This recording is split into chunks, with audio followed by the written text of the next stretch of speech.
Hey there, Go community. This week, Zack, CB, and I admit to games that we've given up on in the past but deserve a second chance. There's also a new Switch announced this week, as well as some interesting developments about the future of the Assassin's Creed series. New games discussed include a puzzler called Indigo 7, and I convinced you the guys to play Astalon Tears of the Earth. Spoiler alert, there's lots more gushing. This is The Gaming Outsider.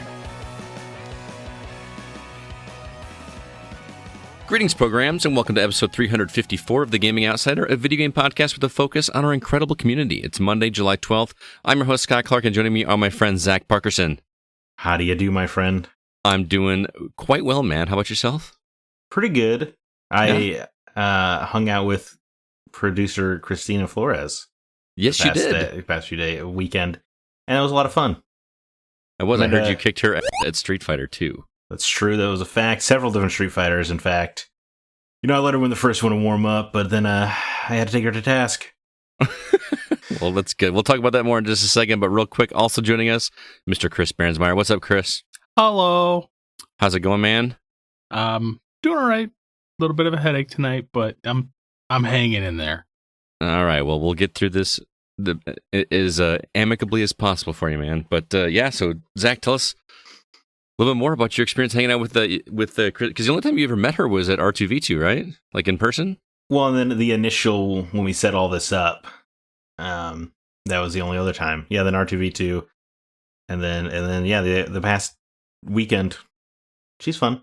We had an unexpected little road trip detour, so we didn't play a bunch of games, but I met half of her kids, and they seemed cool. Yeah.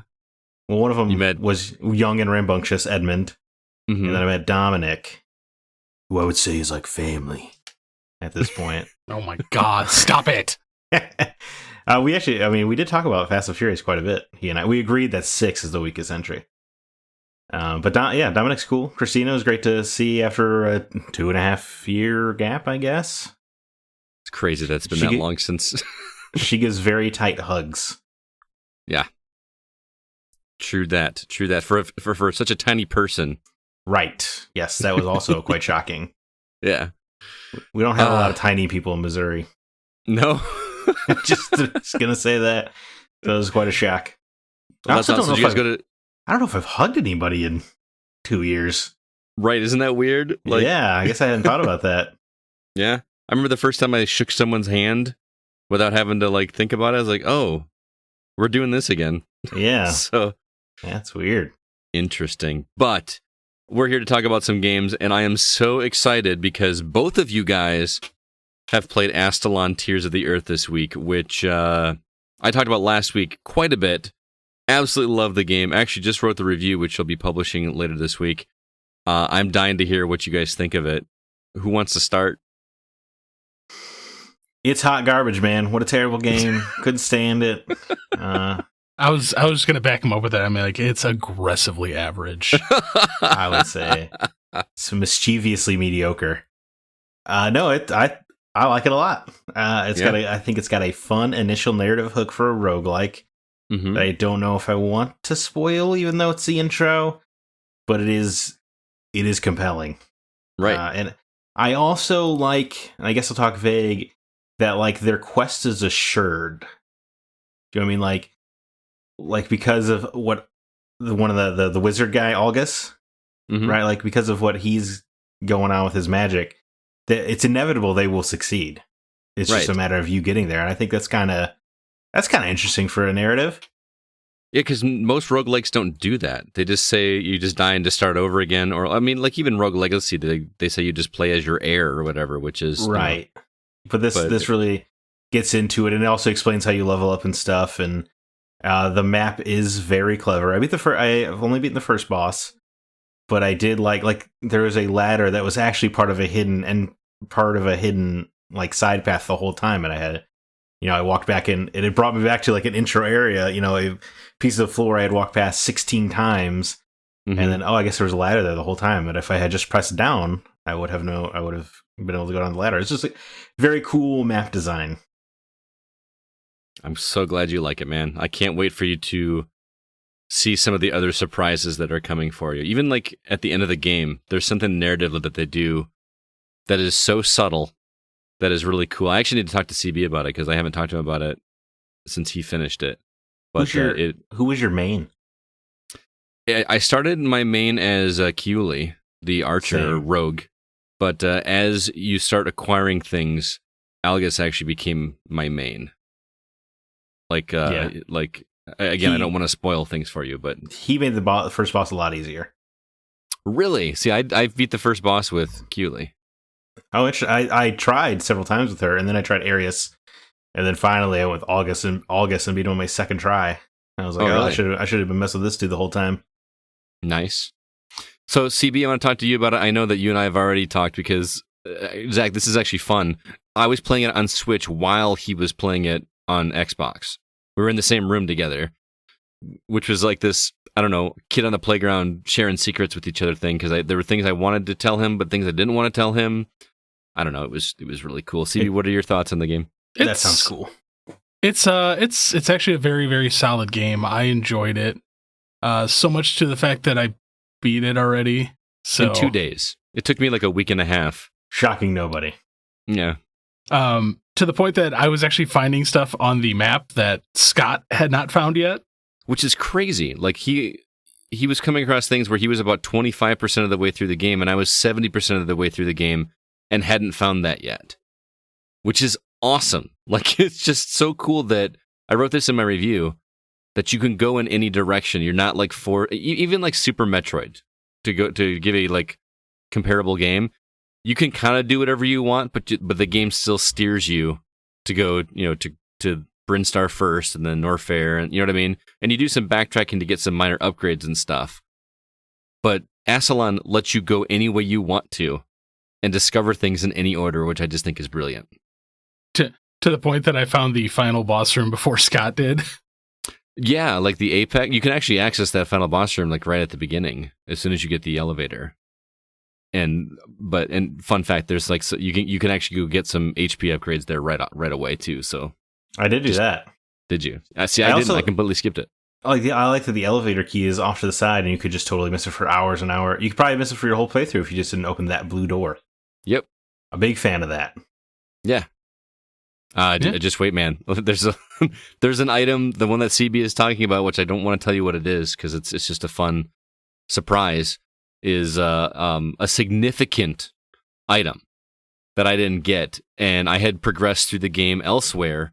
And normally, that thing I would need in order to get past the certain section that CB was at, I was able to bypass it in different ways with other items that I had acquired that had nothing to do with it. So it's just so brilliantly designed. I just love it.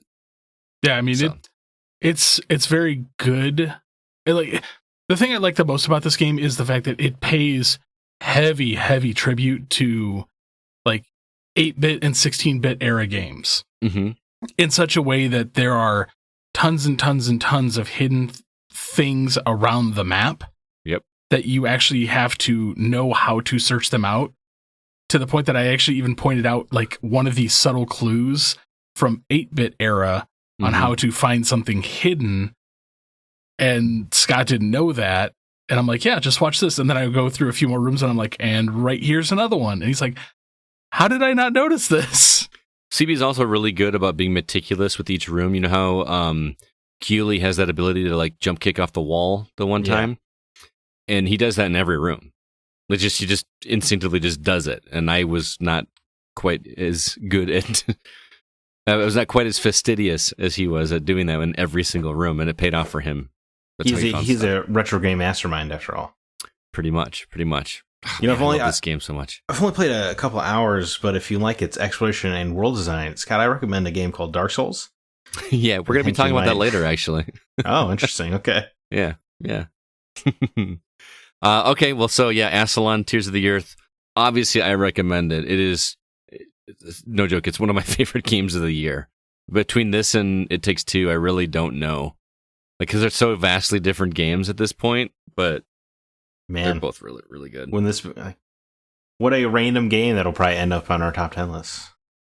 Yeah, I will be shocked if it's not on mine. I'm still sad because I still haven't played It Takes Two. You know, we can play it, CB. You know, I know that, but when? When? That's actually a lot longer game than I thought it was going to be. Didn't it wind up being like 16 hours or something? Yeah. And it sold like 2 or 3 million copies now, by the way. It's a hit. Is it really? Yeah. That's great. I'm so happy with that team. I'm sold on this guy, whatever he does in the future, rather. I mean, I still haven't even played What the Dub yet. I haven't played that either. Do you own it? Yeah. I bought it day one, and I have yet to have, because you have to have at least 2 people play it. Right. Well, it's no, it takes 2, I can assure you. Probably not. No. Oh man, just some of the sense of joy we had playing that game, man. I kind of want to relive it again, so maybe I will play that with you, CB. We'll have to make a mandate of that. Anyway, Zach, what else have you been playing? What else have you been catching up on? I've humorously caught up to you in Nier Automata, Scott. So, caught up to me? Yeah. Which I think is pretty great. And I'm doing the side quests again for the first time since their launch, and they're great. They're great. They're way better than Replicants in terms of structure and design. Because I like the stories of Replicants, but boy, those are some fetchy boys. Yep. Yeah. And a lot of them relying on random drops, which is super fun. Yeah. Yeah, that's something I did not remember, is that Automata will point you towards, if you need a random drop, it'll point you towards an area where they spawn. Anything else besides more Nier, which I feel like is just a staple every week now. You're just going to play something with Nier in the title. Yeah, I'm trying. You know what? When I visited Christina, she said, you get to bring up Zelda all the time, so there's no reason I should restrain myself. I think she's right. I'm not playing Zelda every week. No, I mean, well, the difference is Zelda is widely beloved. But anyway. That shouldn't matter. Because of last week playing Ghost of Tsushima Legends with Aaron of the Hollywood Outsider, I got the bug and jumped back into Ghost of Tsushima, and I got the Platinum Trophy. Oh, really? Very nice. I went all in, man. I was so close I could taste it for so long. And yeah, I did all of it, man. I did the side quest as well, which I did most of, but I did not remember how dark Ghost of Tsushima was, clearly. Because I had about 12 side quests left, and 3 of them ended with the quest giver committing suicide. Oh, wow. And then one of them, this guy was dying of external wounds, and then you just help him fight Mongols long enough so that he can feel satisfied when he dies. It was pretty messed up. Pretty gnarly. I remember some characters die in the main plot, and you're like, oh, okay. But yeah, man. How did it feel going back into that after so long? I know you said last week after playing Legends, they kind of give you a re-tutorial on how to play. But how difficult was it to jump back into the main game and clean things up? I think the first half hour is pretty rough because the Legends does warm you back up, but it's different enough. Jin just has so much at his arsenal, and because you could just right trigger, left trigger, L1, R1, they're all open up sub menus of other things you can do. Mm-hmm. It's absolutely out of control. You can just do everything. So it was just a lot to keep track of, and forgot how to switch up the stances and stuff. I remember triangle was water stance, I think. Circle. Okay, see, I don't have it right. Yeah. Triangle, wind stance. I think X is cross, rather, because on PlayStation. It was stone stance. It doesn't matter. Right. What does matter is the side quests were great, and that was fun to remember. And it was just a lot of fun clearing the map. You should be so proud of me. I was checklisting, listening to podcasts. It was a good time. I liberated the entire island of Tsushima. I'm ready for the expansion now. Nice. Are you gonna pick it up? Yeah, I think so. I think a new island for $20 sounds like a fair deal to me. Yeah. In this day and age, I will not pay $10 for the PS5 version when I get a PS5 because that's just asinine. Right. But I will gladly pay for more Tsushima. It was fun to be reminded of how much I like Jin and want to see more of him. I agree. CB, what about you? Anything you've been catching up on? Well, just because of the subject matter for the week, I decided to hop back into Grounded. Oh, why? Because they got achievements now? Yeah. And no, you do not get any reverse achievements. What? You didn't just get to open it and pop 600 points? Ridiculous. Nope. So, but man, I actually forgot how much I really enjoyed that game. I never touched it. It's Honey, I Shrunk the Kids. Yeah, but isn't it a survival game? Obviously that's what Honey, you're I Shrunk gonna hate the Kids it. is. Yeah. I still like it. It's the nice thing is like the map isn't overly huge. Compared to like some games like 7 Days to Die. Like that map is fairly massive. This map is actually very small, but I love like the little intricacies in it. Like instead of feet or like how many miles away you are, it calculates it in centimeters. Oh, okay, that's cool. So I'm like, oh, that's kind of cute. It's a lot harder than I remember it being. I mean, I've died quite a bit, but now that I've got my little base sorted out, I'm actually going through the story mode, which is interesting. I'm kind of curious to see where they're taking it. It's just such a weird game to be playing as like a small kid and all of a sudden being like chased down by like spiders and beetles and things. I mean, it sounds pretty cool, but I just know I don't care about a survival game. Yeah, it's a lot of fun. I mean, it's take Honey I Shrunk the Kid and like smash it into Far Cry Primal.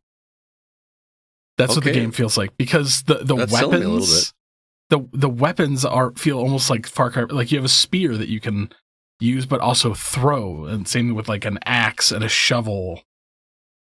It's just very interesting how they've put it together, and surprisingly how much there is to do on such a small map. So, all right, still having fun with it. Interesting. Well, I didn't play anything else other than the new game we're going to talk about shortly, and just lots more Astalon. I restarted. Like I said, I am still loving that game. You know how weird it is for me to restart another game like right away? When's the last time I did that? Every roguelike game ever? No, like Rogue Legacy maybe. I didn't beat Undermine. I think he was making fun of the fact that every time you die in roguelike, it's a new game again. Oh, I see what he's saying. Yeah. I mean, I'm saying, when's the last time I like beat a game and then just immediately started it up again? I think BioShock Infinite is the last time I did that. Didn't you do that with Moonlighter? No, I did do it a second time, but not till much later. Okay, after they did it, because they did an expansion, a free upgrade, and I was like, why not? I love that game. Hey man, I understand it. I can't kick the Binding of Isaac. So isn't it? Oh, I'm so glad you're loving that game. I'm over 400 items in now. Nice.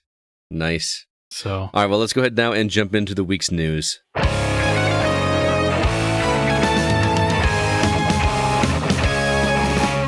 Some new trailers shown this week. First off, Skydrift Infinity coming to Steam, Xbox, PlayStation, and Switch on July 29th. I'd be more interested in that if it weren't just multiplayer. You almost had me on that trailer. We got some new footage for The Lord of the Rings Gollum on PlayStation, Xbox, Switch, and PC sometime in 2022. Gotta admit, that's looking a little bit more interesting. The announcement for RoboCop Rogue City on consoles and PC in 2023. Didn't get any gameplay or anything, just more or less a screenshot. Dead Fury and Below the Stone. These are two different games that were released in one trailer, both releasing in 2022. And then an update for Sonic Colors Ultimate coming to Xbox, PlayStation, and Switch on September 7th. In other news, Nintendo announced a new Switch this week. Ubisoft announced a new project codenamed Assassin's Creed Infinity. We had a couple of classic games that went for some crazy prices in the secondhand market this week.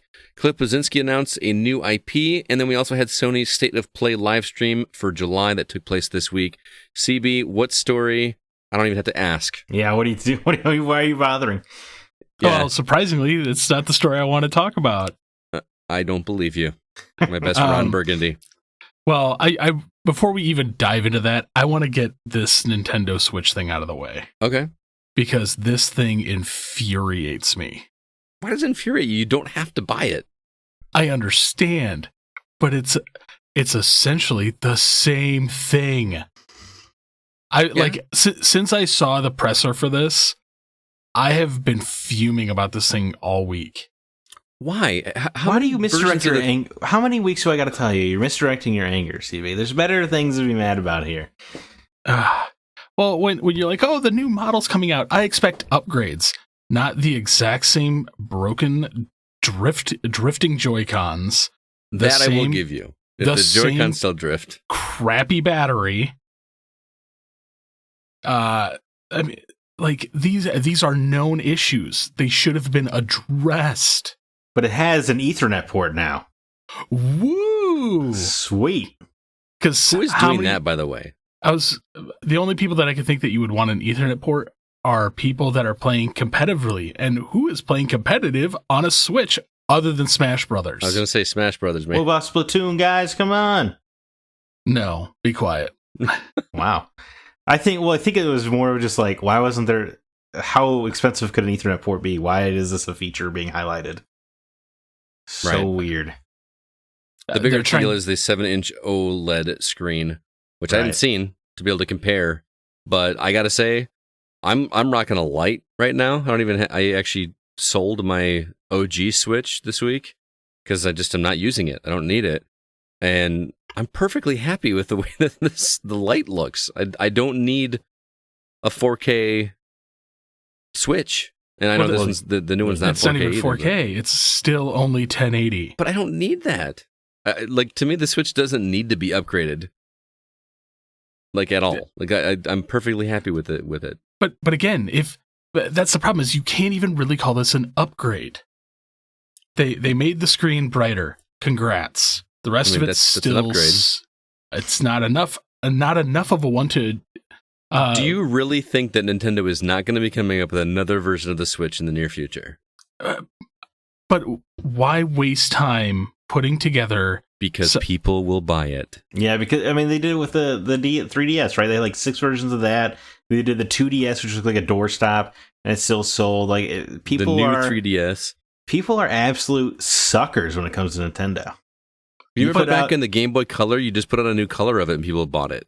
That's the thing. Like, all you have to do is a new Switch OLED model. It's $50 more, and people will be like, well, I guess I do kind of want a second one. And then they'll just buy it because they're freaking crazy for Nintendo. Mm-hmm. I do not understand I wouldn't even say it's a fandom. I would say it's an actual worshipping situation. Yeah, it really is. Because honestly, this thing should have been the same price as the current model, and they should have dropped the current model's price down. I will give you that. I think it's a little crazy that they bumped the price up $50. It ain't crazy. It's scummy. Well, it is. It's business. But I was going to say, like, their 3 to 4 year old console, still was selling out during the pandemic. There's no I would not lower the price either. I would not put out a useless, we have the screen from the Vita now version either, but people will buy it.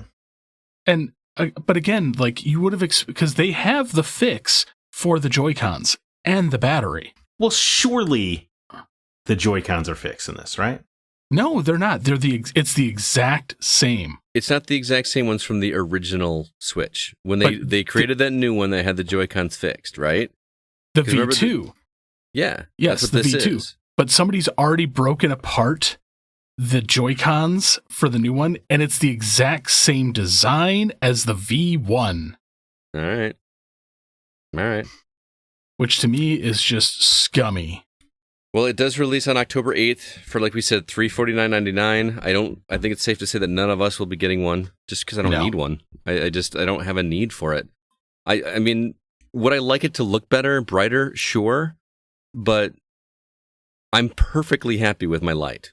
I actually like how the light holds in my hand better than the full 3D or the full Switch anyway. I will say if my full Switch breaks. How do they crack open the Joy-Cons if they're not out? There are ones out in test reviewers' hands. Okay. But if mine breaks, I will probably be replacing it with the light. Yeah? Yeah. It's nice, man. I like it a lot. Because I can honestly say I've only ever docked my Switch once. I do miss having the ability to do that, but I haven't done it in so long. So yeah, I do.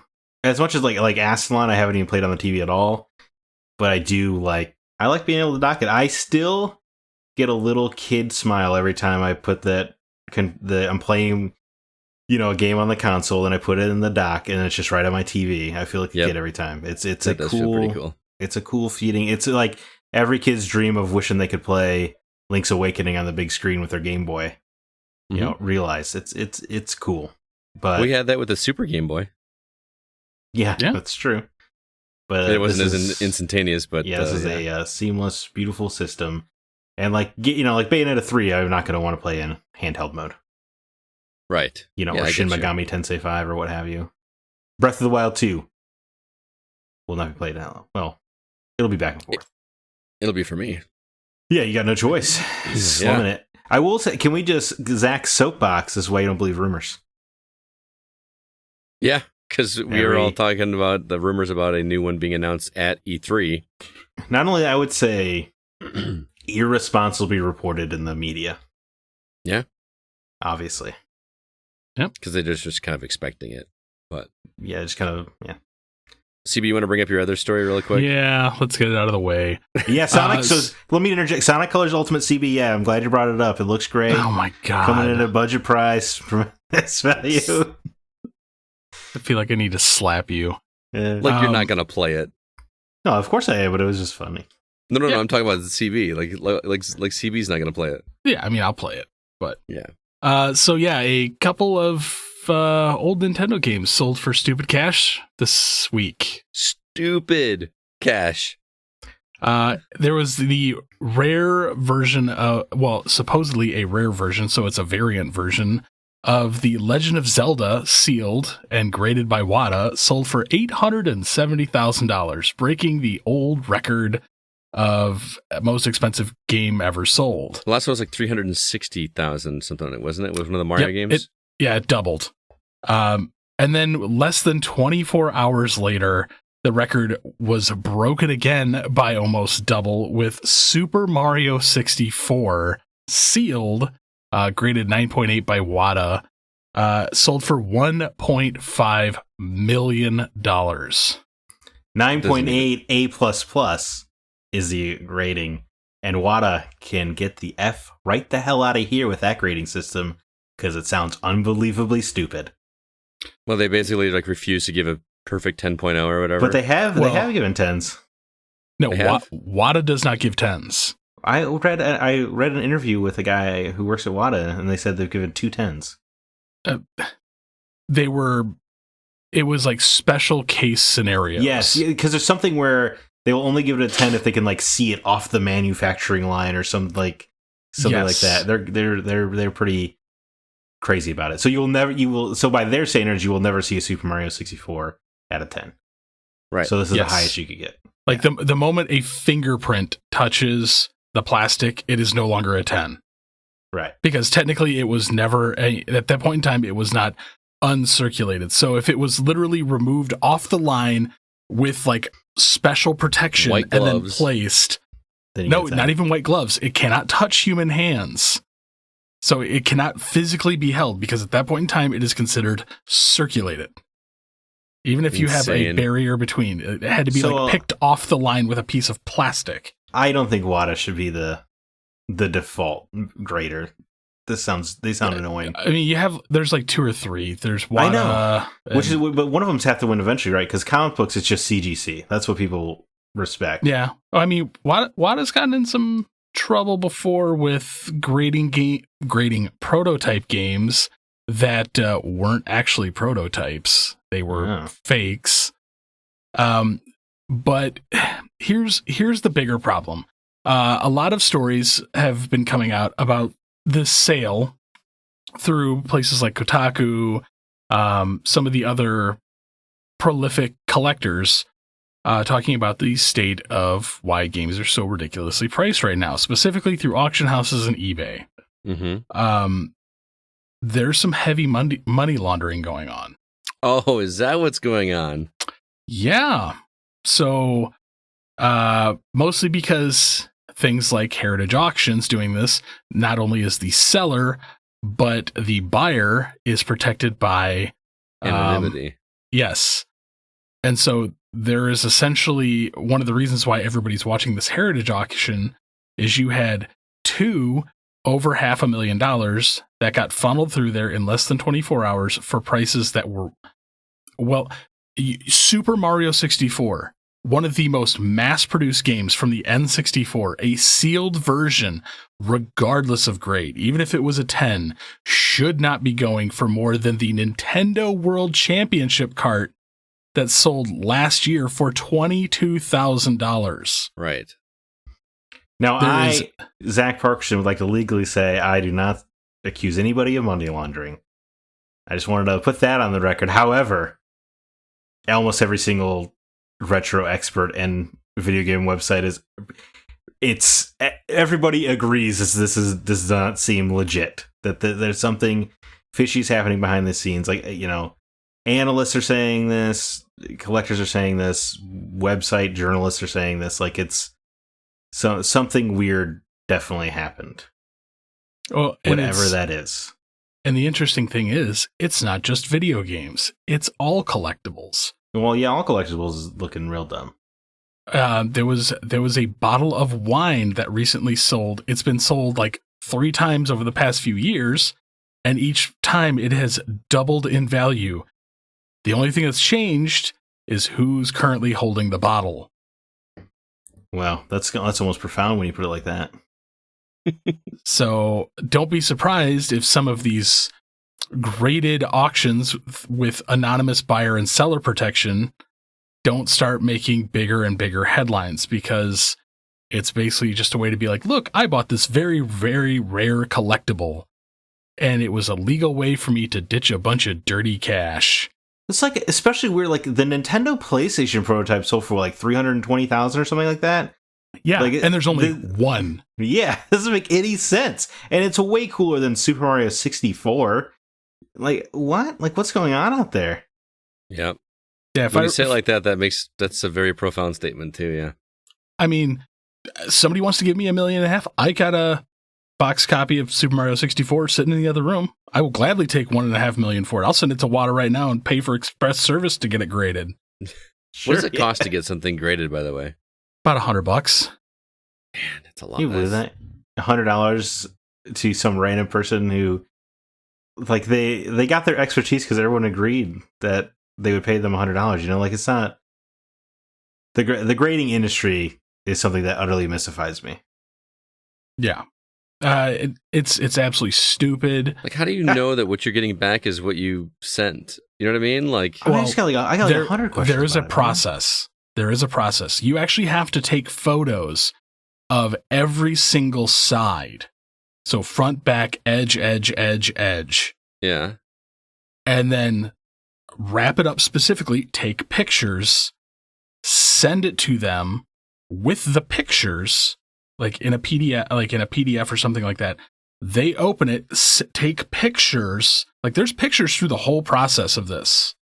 Okay. Like, every time, like, oh, yep, we picked up your game, picture. We're like cleaning because you can pay for them to like clean the plastic and all that. Well, plus they put it in like the protective plastic that's like UV protection and all that kind of stuff, right? All that, and then they put the little QR sticker on the side of it that whenever you scan it, it will take it to their website, show that this is the item, and all the pictures are listed of them encapsulating this thing too. Right. So it's a very unique like thing to have done, and I don't know if it's the same for comics and other thing, but grading things, the biggest problem, grading doesn't necessarily increase value. It's the fact that it's increasing collectability. Right. Because by having something graded, I could leave it out in the sun forever and sun damage the hell out of it. But because that sticker still says 9.8 when it was capsulated, like, that is what it goes off of. So it retains value. Yes, it is basically permanently retaining the value. So they're not paying for the comic or the game, they're paying for the sticker in the corner. Yep, that's exactly what you're paying for. It's like buying Tommy Hilfiger clothes. You're just paying for the logo. Yeah. That's all it is. And the scary thing is, almost every single game that I've ever seen graded, like, say I sent a copy of a game to them, it almost increases the value of it on like auction sites by 4 at a minimum. Right. Right. All because everyone decided to agree that this person has the utter authority to disrupt the market personally. Yes. This creator can do that. So what do you guys think what if I sent them my copy of Yaiba Ninja Gaiden Z? What do you think it'd be worth? Is it sealed? I would assume it's worth pennies, CV. That's why I asked. Well, I know, but again, that's the problem. Is it sealed? No. Because if it it's is, you're going to blow the... I can go buy a regular ungraded copy of Super Mario 64 sealed for less than $200 right now. But you get it graded. But you get it graded, and if it comes back a 9.8 plus plus, apparently it's worth $1.5 million. What a steal. Yeah.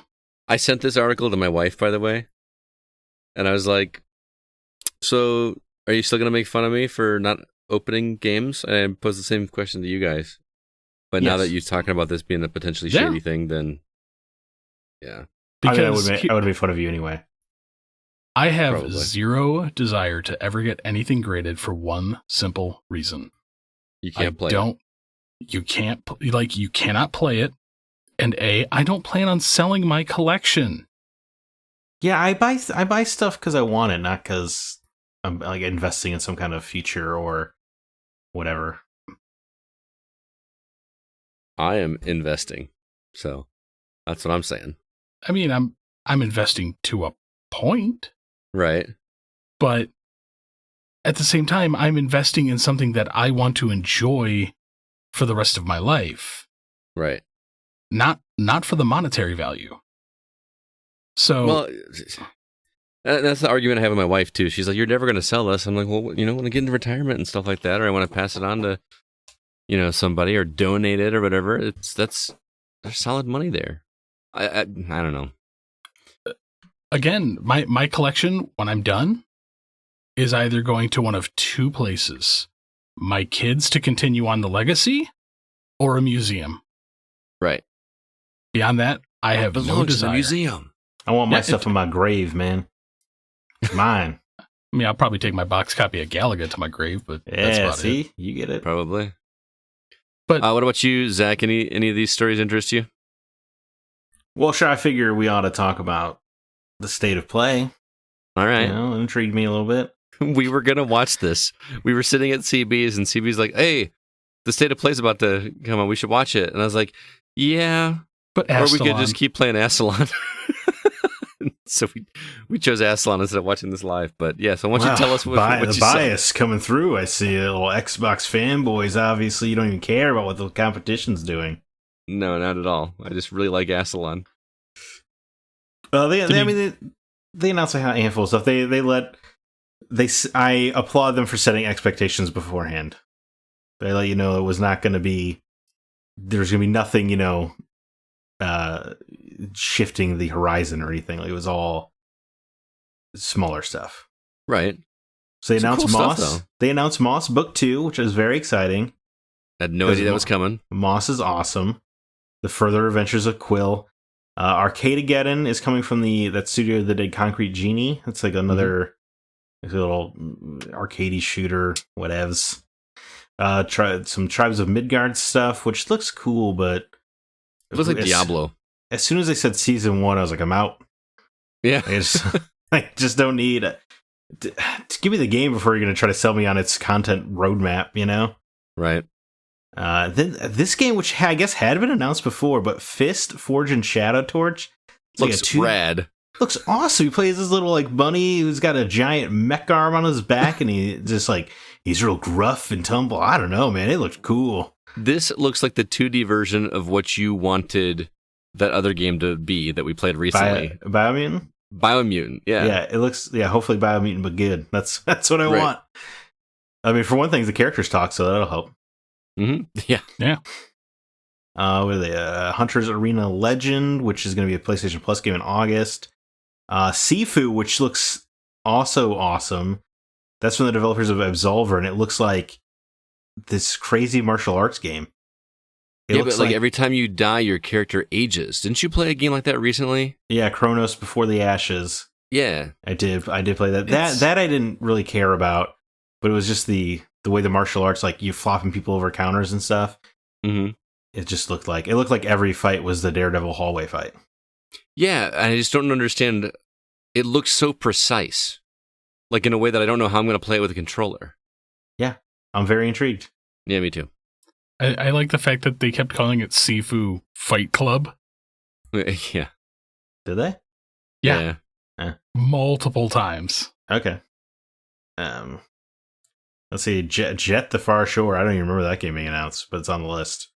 That was it looks kind of like No Man's Sky light a little bit. Like it has, when you fly around in the ship, it's in third person and it just feels very serene and just relaxing. And then you get out and you can actually boots in the ground, but there's no combat. There's no resource management. I'm not really sure. There's combat. Well, they made it sound like your goal is to avoid conflict as much as possible in the trailer I saw. Yeah, I mean, you can get into conflict, and ideally, you need to escape. But Right. I mean, there is some very light combat.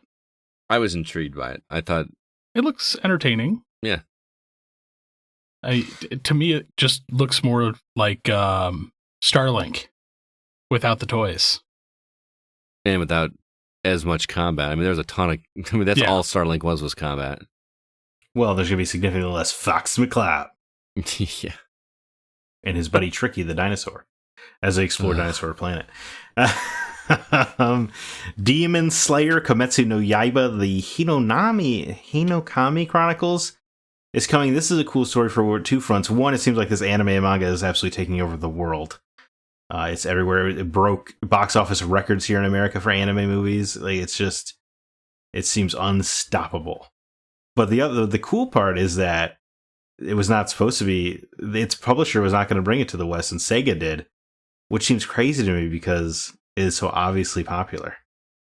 Why would you not want to bring it over? Like, I think Sega's making easy money on that one. But speaking of Sega, I was going to say, like, I'm just tired of the Japanese, the heads of Japanese companies thinking that anime games aren't going to sell over here.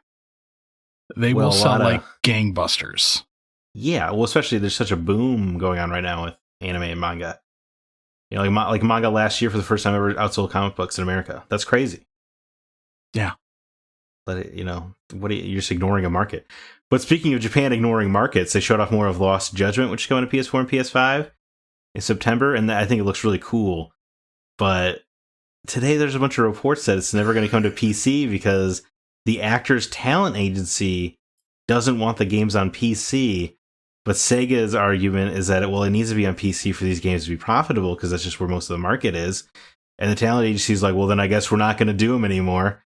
So, like, I guess the series is going to die with the second game because the talent agency, which didn't even have a YouTube channel until 2018, that's how behind the times they are, just don't want him to be on PC because they think you can hack it open, I guess, and, like, put his model in other games, and then they lose value on this actor. It's just absurd. Yeah, because to be honest, outside of Moss Book 2, this is the game I was looking forward to the most. This looks so cool. I really got to play the first game. Like, it just seems very, which I'm going to say this is going to sound ridiculous because you can, like, throw cats at enemies, but it just looks kind of grounded in, like, the actual legal proceedings and case investigation kind of stuff. And even though your character is, like, punching with fireballs during combat, outside of it, he's just seems like a regular guy. Like, you know, you're just doing, like, an investigation, which is cool. Almost like LA Noire in Japan or something. I don't know, man. I think it looks awesome. I gotta play the first one. Yeah, I actually am in the same boat. I want to go back and play the first one because if it looks or plays anything like that, I'm in. I know Alyssa's a big fan of the first one, but yeah, I missed that one because it looks this game looks awesome. But it feels like one you gotta start at the beginning, right? Yeah, I think so. You gotta play the first one. Like my reservation on the first game was just that it was a Yakuza spinoff, and I'm like, how much Yakuza do I need to know? But it sounds like you don't need to know Yakuza at all, right?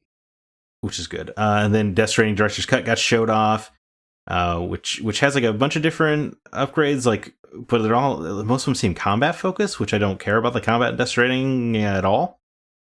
That's not what that game was about. I never made it far enough to get combat, so I was bored with that game, man. The melee's improved. The taser, they like added a taser weapon, which is nice because that would help you get through enemy camps. But I mostly just drove through them anyway. They do have like a racing mode, which seems fun. but I liked Hideo Kojima got on Twitter today and said he really wishes Sony didn't call it a director's cut. He doesn't like it being called a director's cut. because a director's cut would imply that there's like some significantly added, footage or storyline or, some kind of way where he has final cut, and he's said that is absolutely not the case. Well, at least he's coming out and saying it. I appreciate that. Well, it's nice because the Ghost of Tsushima director's cut also didn't sound like what I would think a director's cut is. So it just, I like that Hideo's like, yeah, I don't get what Sony's branding is about this director's cut thing, but it ain't a director's cut. Right. So I appreciate clarification there. But it did look good, but I don't need to play Death Stranding again. I don't need to play it at all. And they finished Deathloop, which is a game I was incredibly intrigued with, and every time they show me more game, the more turned off I get. It's not just me, huh? The concept is so cool. That first teaser was incredible, but the more they show off, the more it is it's becoming more and more apparent that this could have just been like a Dishonored spinoff. Like it just looks so much like that to me. Mm-hmm. And the tone is not what I felt sold on at all. I agree. I think so. Good job, Sony. You've sold me off of Deathloop. Showed me 9 minutes too much of the gameplay, apparently. Yeah, which is disappointing. It just, why is it so jokey? I don't understand. I don't know. For like a game about two people hunting each other to death, who like, it makes pretty clear from the dialogue that they used to be like lovers or something, and now she's dead set on just tormenting him. Why is it so jokey? It just doesn't feel at all in line with the rest of the game surrounding it. That's fair. I don't know. It really bugged me. Really turned me off. Before we move on, I want to talk briefly about this Assassin's Creed Infinity thing, which I know this is a long ways off, but I wanted to kind of get your guys' take on this because I'm not sure how to read this. I feel like I'm getting one story from Ubisoft and another story from journalists that are reading into it or claim that Jason they have Schreier. Oh, yeah. Well, I mean, yeah, Jason, who has credibly reported what every next Assassin's Creed would be every time, for the record. Right. Okay. So this new project is basically a collaboration led by Mark Alexis Cote. I don't know how to pronounce his last name. Cote. And according to Ubisoft's post, that's just all it is a collaboration of the teams. Instead of passing the baton from one team to another with each game, they're just going to all start working together. But according to what Jason Schreier said, it sounds like the series might be going the way of games as a service, which makes me nervous a little bit. What's your guys' take on that? I mean, it's funny because I've recently read his new book, mm-hmm.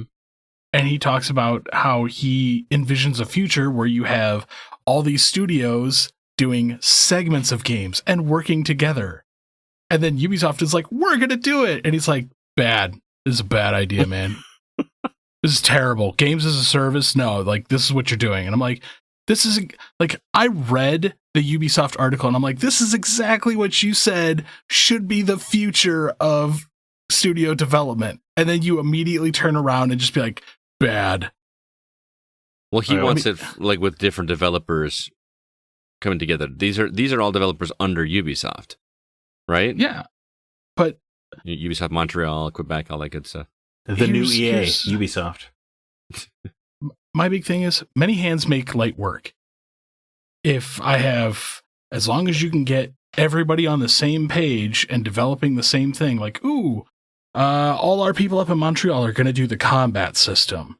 All our people over here are going to do the environments. Mm-hmm. As long as everybody's working on the same page, awesome.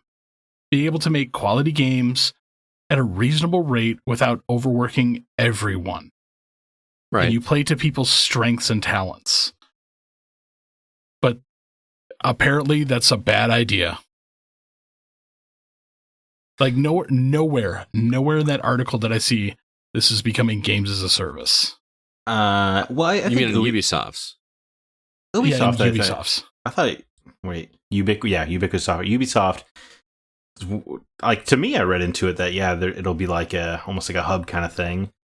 But as a non-fan, I'll tell you, I don't know what honestly changes. Like, you're basically paying $60. You're basically a $60 annual subscription for Assassin's Creed anyway. He makes a good point. So what is it? What does it really change? Especially, I guess that's not even with DLC. So you might actually be getting a bargain here with the live actions or games as a service version. But the idea of you play as one modern day character and you can just use your animus to jump into different time periods that'll have stories that they just drop every now and again. That sounds pretty cool to me. Yeah, from a lore perspective, that actually kind of makes sense. Yeah, as far as universes go, Assassin's Creed is probably tailor-made to be this kind of game. So, right. It's not a complete turnoff for me, and honestly, it's the best avenue I can see for them getting back to the Assassin's Creeds that I care about. Right. Yeah, or maybe it'll be different genres. Remember how they had those spin-off Assassin's Creed games that were 2D? The China, the trash ones. Well, I didn't love them either, but I don't know. I could just see them just going in different directions, in that, opening it up a little bit instead of it just being these open world third-person adventure games and trying to branch out. And such a common criticism is the bloat, right, of how huge these games are. And this, you could do 8 hours in China and make it feel satisfactory, or you could just do these little things. I think it opens them up to do smaller, little chunks of settings and stuff. Yeah, well, I mean that's one of the episodic. Reasons why I like the way that they're going with developing these games is you're going to be able to do almost like an episodic format, which I think is awesome. Yeah, I mean. Because it would make those games easier to consume, I think. Because I'm staring at Valhalla right now, which is a game I still need to finish this year. And you finished that in 80 or 90 hours or something, CB? It was over 100. Over 100. Okay, that's very daunting for somebody like me. Whereas if I could have consumed it in 12-hour chunks and felt like I completed something and then move on, I'm a little more excited. But, I mean, yeah, you're right there, but one of the reasons I like the thought of an episodic format is, say, in one section of the world, you have a puzzle that you're trying to figure out, but all the answers are on another side of the world. So, this month's episode is tracking down some of the stuff over here, which then a lot of that is going to apply to the following episode, where it's we were in Greece, but now we're in China solving the rest of the puzzle. Jumping back and forth to be kind of cool. You can almost do community puzzles that way too, like Fez. Yeah, and I don't know. I think about every time they're you could play a Xiao Yun in China, this content's dropping, and I feel like it incentivizes you to be I got to check that out, and then you talk about it with your friends and stuff. I think it's just smart all around. Yeah, I think a lot of people are up in arms about it being a bad thing, but yeah, I think you kind of sold me that it could be a good thing. I think for this franchise in particular. Yeah, I don't want it to be a regular thing for other franchises. Yeah, I wouldn't want a Zelda games as a service, but Assassin's Creed seems honestly made for it. Well, the games are so massive. You know what I mean? It just makes more sense for it to be open world in that sense. They've already been kind of dabbling with moving towards that with Assassin's Creed Origins, when they had the extra side missions where you could go the fight against the gods.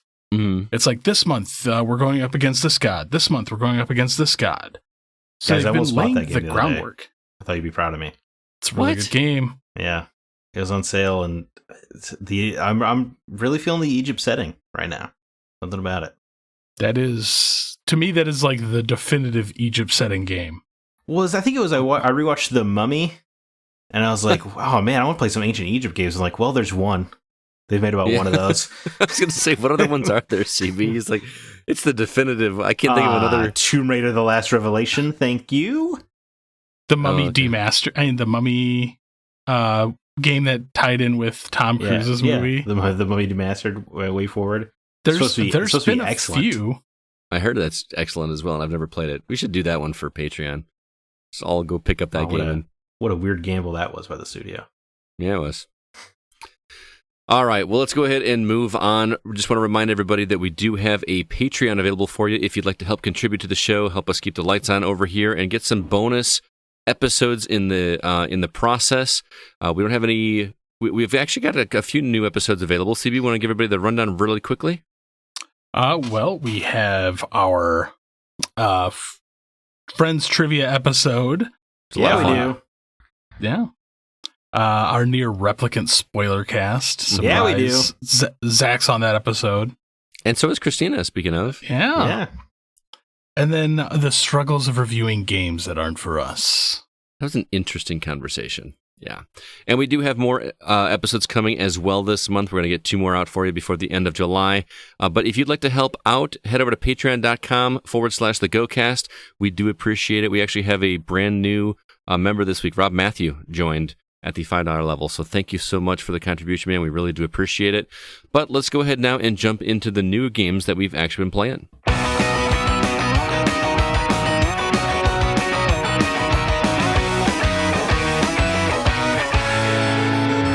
Zach, what is coming out new this week that we should be picking up? Narrative adventure game Where the Heart Leads comes to PS5 and PS4 July 13th.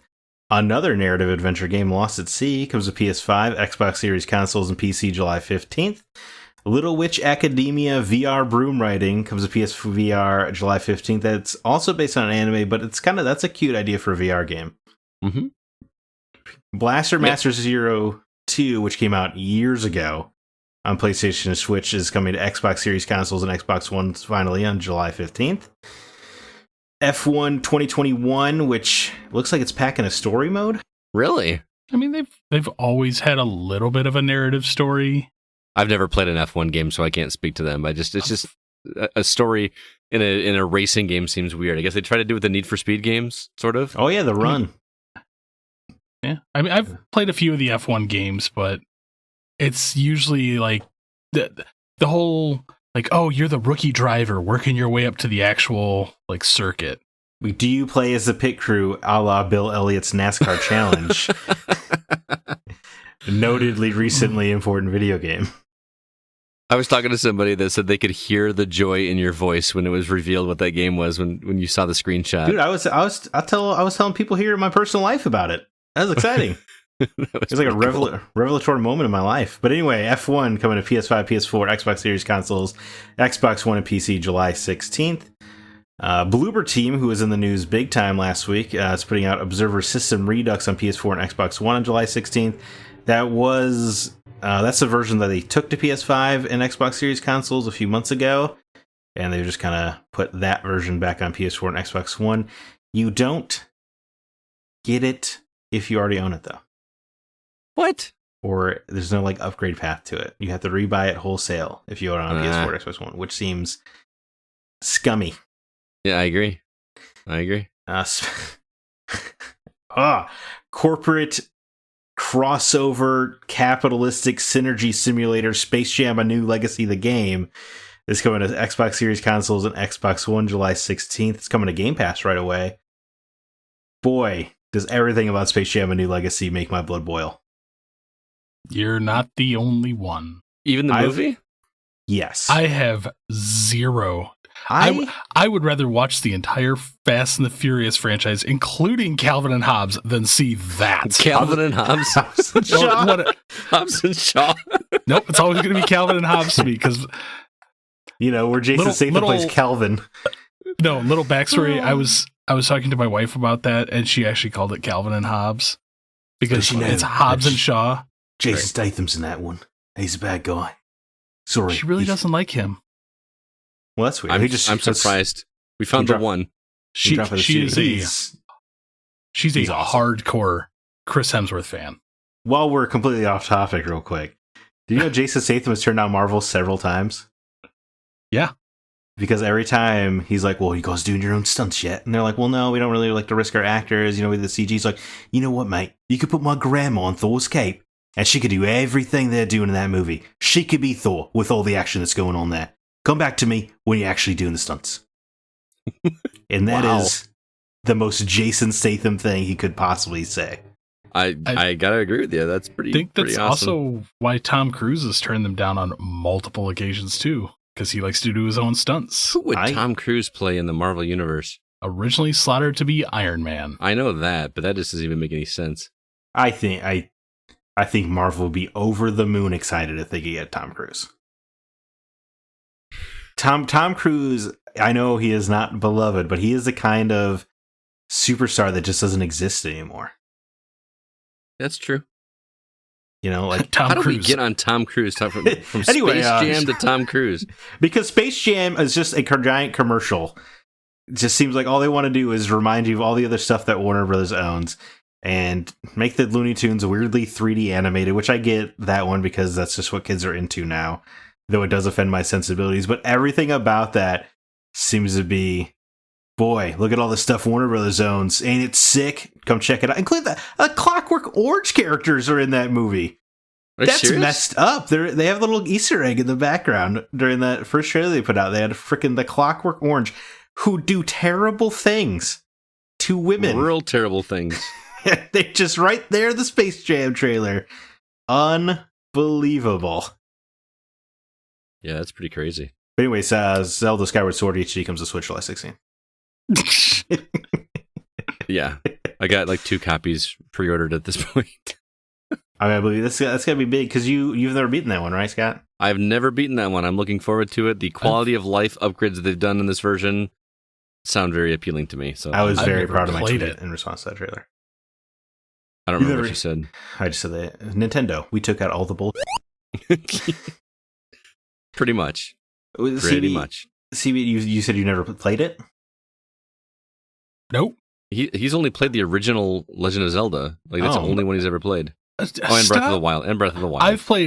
I've played Legend of Zelda, Legend of Zelda 2, Link to the Past, Breath of the Wild, and Phantom Hourglass. Oh, okay. So he's played some of the big ones. Well, he skipped all the good ones right there. Never Ocarina or Majora's Mask. Yeah, Twilight, Wind Waker, all the ones that I grew up on. You know Right. what, Nintendo? Port them to the Switch. I will play I can't them. believe they don't have Twilight Princess or Wind Waker on the Switch. Or Ocarina. Right, but the Twilight Princess Wind Waker, those are ready to go. They just ported them to Wii U, which had the same horsepower. Like there's that feels like it would just flip a switch and you'd be good to go. You'd think that'd be easy money. Because they got to be just like prepping for like a collection like they did with Mario, right? Running out of time, man. Well, they You're just going had the for the 25th 35th. anniversary. It was like the perfect time. You would think. 30th, right? 30th anniversary? 35th? 35th. 35th. I'm sorry, not 25th. Yeah. Yeah, you're 35th right. anniversary, but again, you're running short on time for the year. Yeah, I mean, true. it's just Nintendo decision making at its finest. Yeah. But anyway, I think that's. I mean, I'll be picking that one up for sure.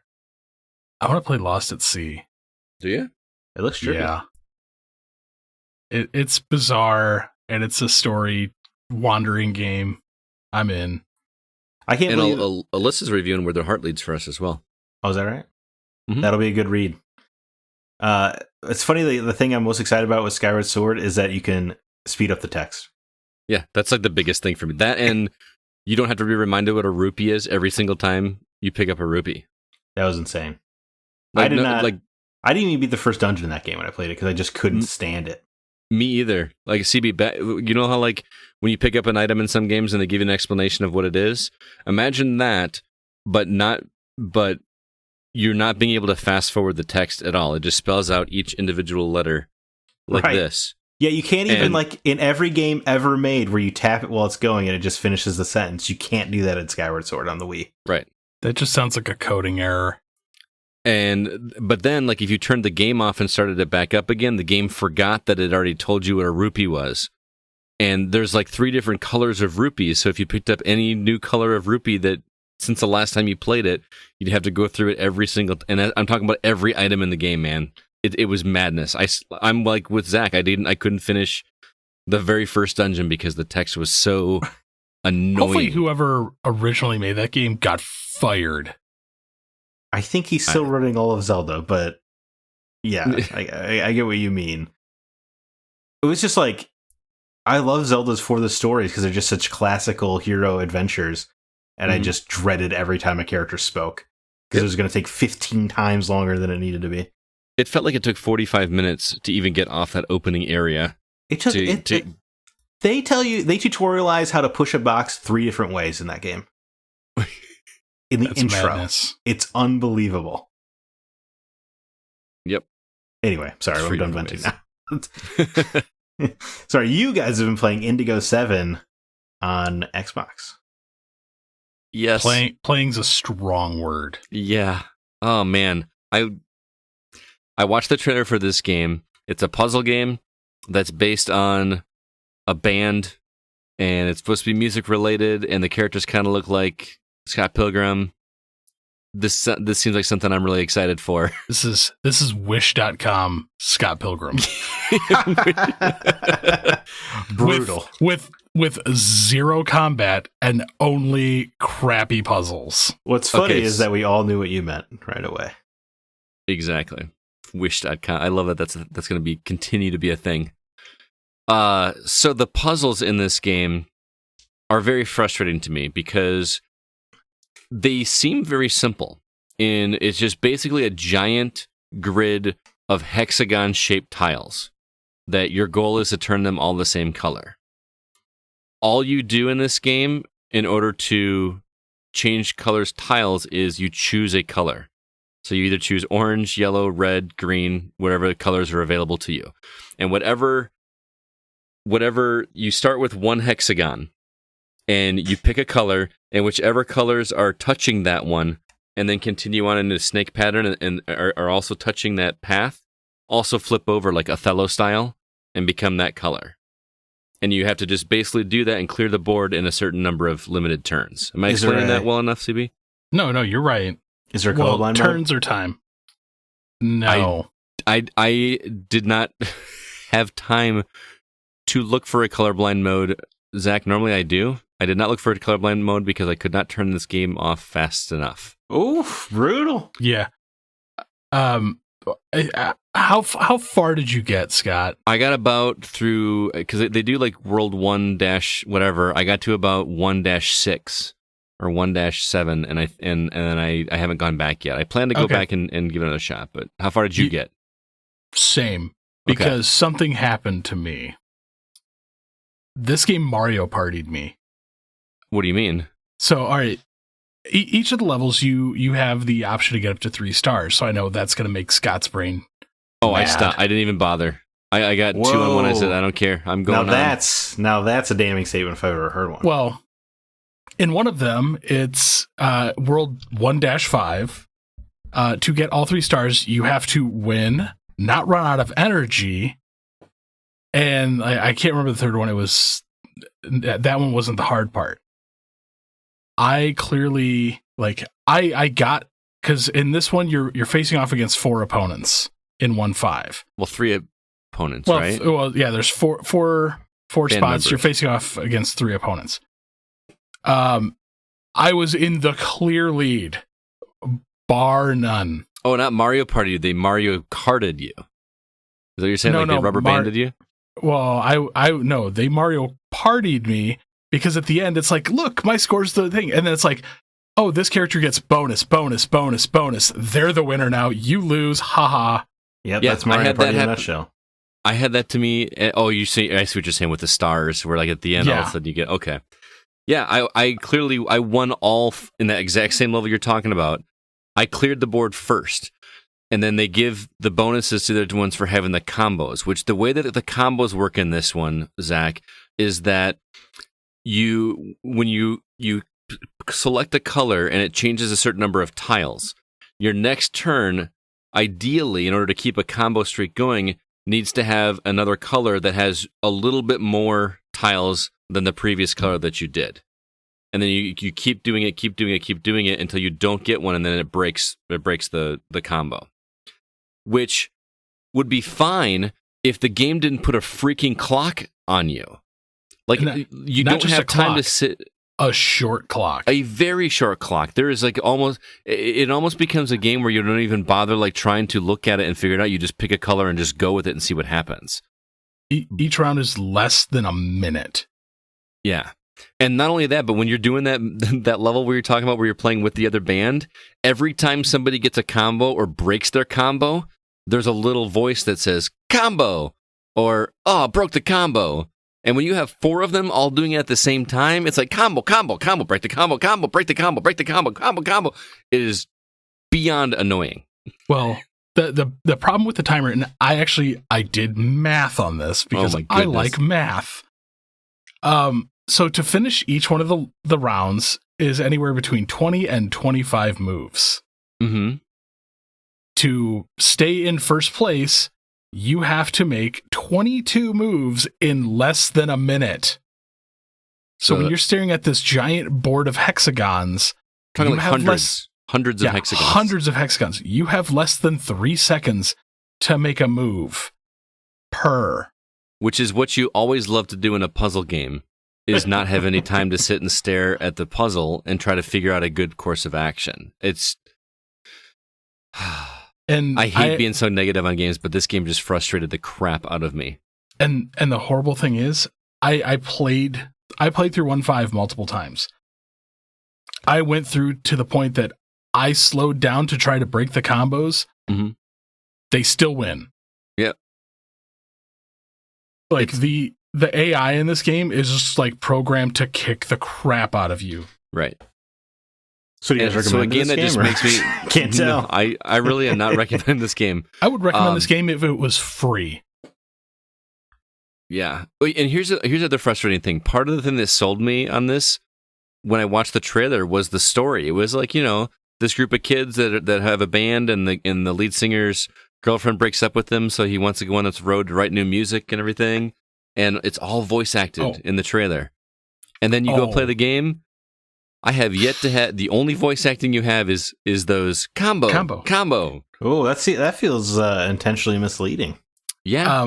And here's the thing. You were just talking about the story like, oh yeah, he wants to go on the road, write new songs. Nope, that's not the story at all. That's not the story at all. It's all like goofy little stuff that has nothing to do with being in a band.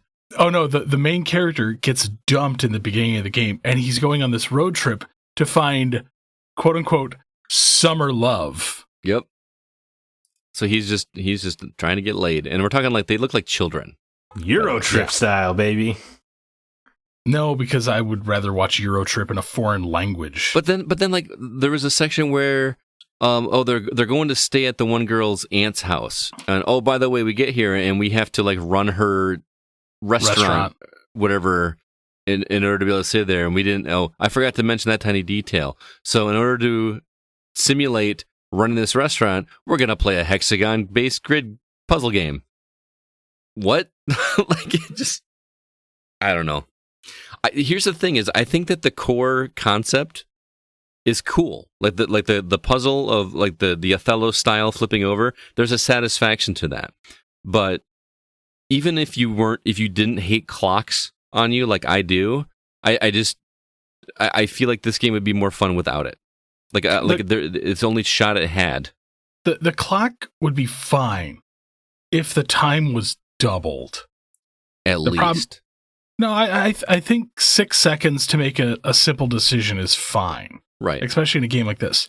But when I'm having to make snap decisions in under 3 seconds, like already like once the board changes with the hexagon flips, like and the hexagon flips aren't immediate. You actually have to watch them roll. Oh, that's a good point too, which takes up time.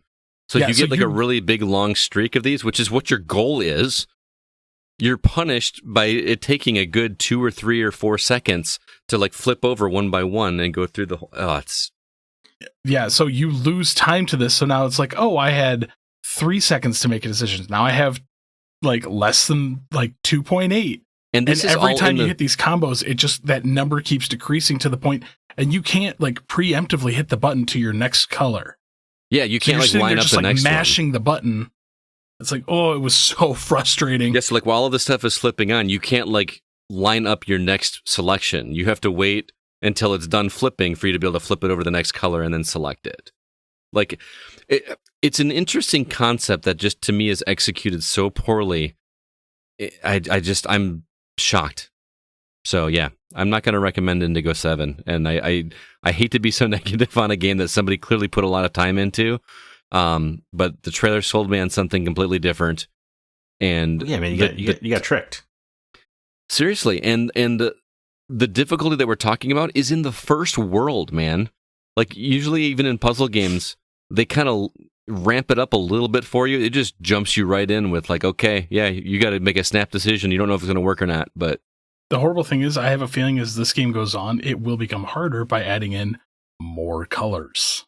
Yep. And then it's just going to get nuts. Yeah. So, Indigo 7. Sorry to those that made it for being so negative on it, but I did not have much fun playing this at all, and I do not recommend it. This is the only time you're ever going to hear me say this in my life. I would rather play Tour de France. Oh my goodness. Oh no. You guys, that's brutal. Hearing you guys talk about it, I feel like the little host guy at the end of Billy Madison, where he's like, what you've talked about has no speaking point at all, and we were all stupider for now having heard it. A simple no would have been fine. Oh, it'd be so good. Do you recommend this game? No. Anyway, that's all the new games we were covering this week. Stay tuned next week. We're going to be talking about Skyward Sword for sure, and probably obviously Alyssa's going to come back and talk about Where the Heart Leads as well. In the meantime, I want to remind everybody that we have a Facebook group, which can be found at facebook.com/groups/TheGoCast. We have a Discord server. It's available in our show notes. There's a link there for you.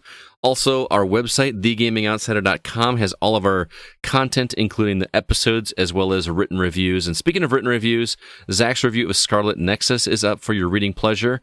We also have a review of Just Die Already from Josh Ershman. Rel stopped by to do a review of Dark Deity.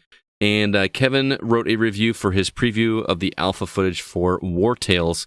And you should also be able to see my review of Astalon Tears of the Earth, which, if you haven't figured it out already, I highly recommend that game. But be sure to check that out. And also, if you get a chance, head over and drop us a review on Apple Podcasts or Stitcher or Google Play, wherever you listen to this podcast. We really want to get our show into other people's ears, so please share as you can. We really do appreciate it. And with that, we're going to jump into our From the Outside In topic.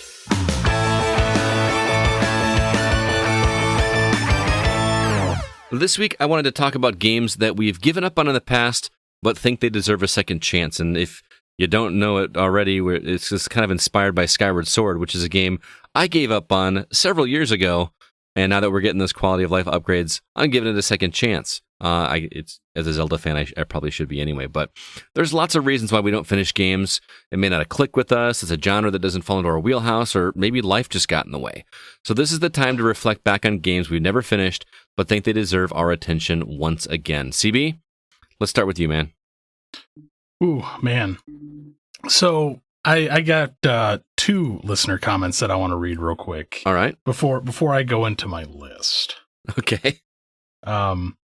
First off, I actually saw this one mostly, and it made me think of you, Scott. I was going to read this one as well, so I think we're on the same page. Scott Calgaro says, based on recent conversations in this group, I'm going to have to give Fallout 76 another shot.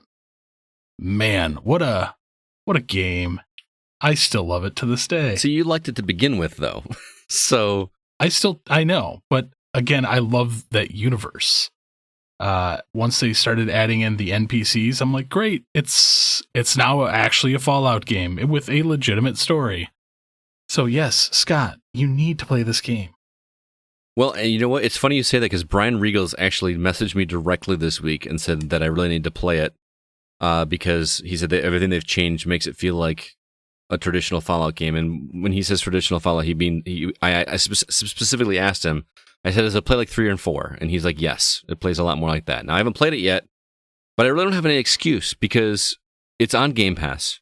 It cost me nothing to try, and I've got you to play it with as well, although you're probably like way ahead of me in terms of, I don't know, can you create a new character? And the balancing for that actually isn't that big of a problem. Okay. I actually think it's kind of nice to have someone that's a little bit higher level than you.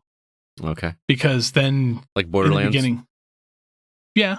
But I mean, depending on what you're trying to get done, sometimes you do get overwhelmed with just standard enemies. Mm-hmm. Did you guys read the interview with, I can't remember his name, so shame on me, but the producer over at Bethesda, who said that Fallout 76 went from a game that they would have been embarrassed to tell you about how many people were playing it on Xbox to then it went on Game Pass and it's one of the top 15 games played on Xbox now?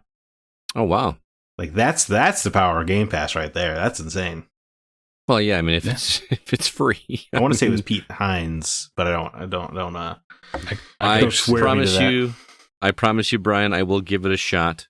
I don't know when because I got quite a stack right now, but I will drag him into the maw, kicking and screaming. I mean, I've been playing Fallout 3. I didn't play it all this week, Fallout 3, but because I've been just obsessing over Astalon. But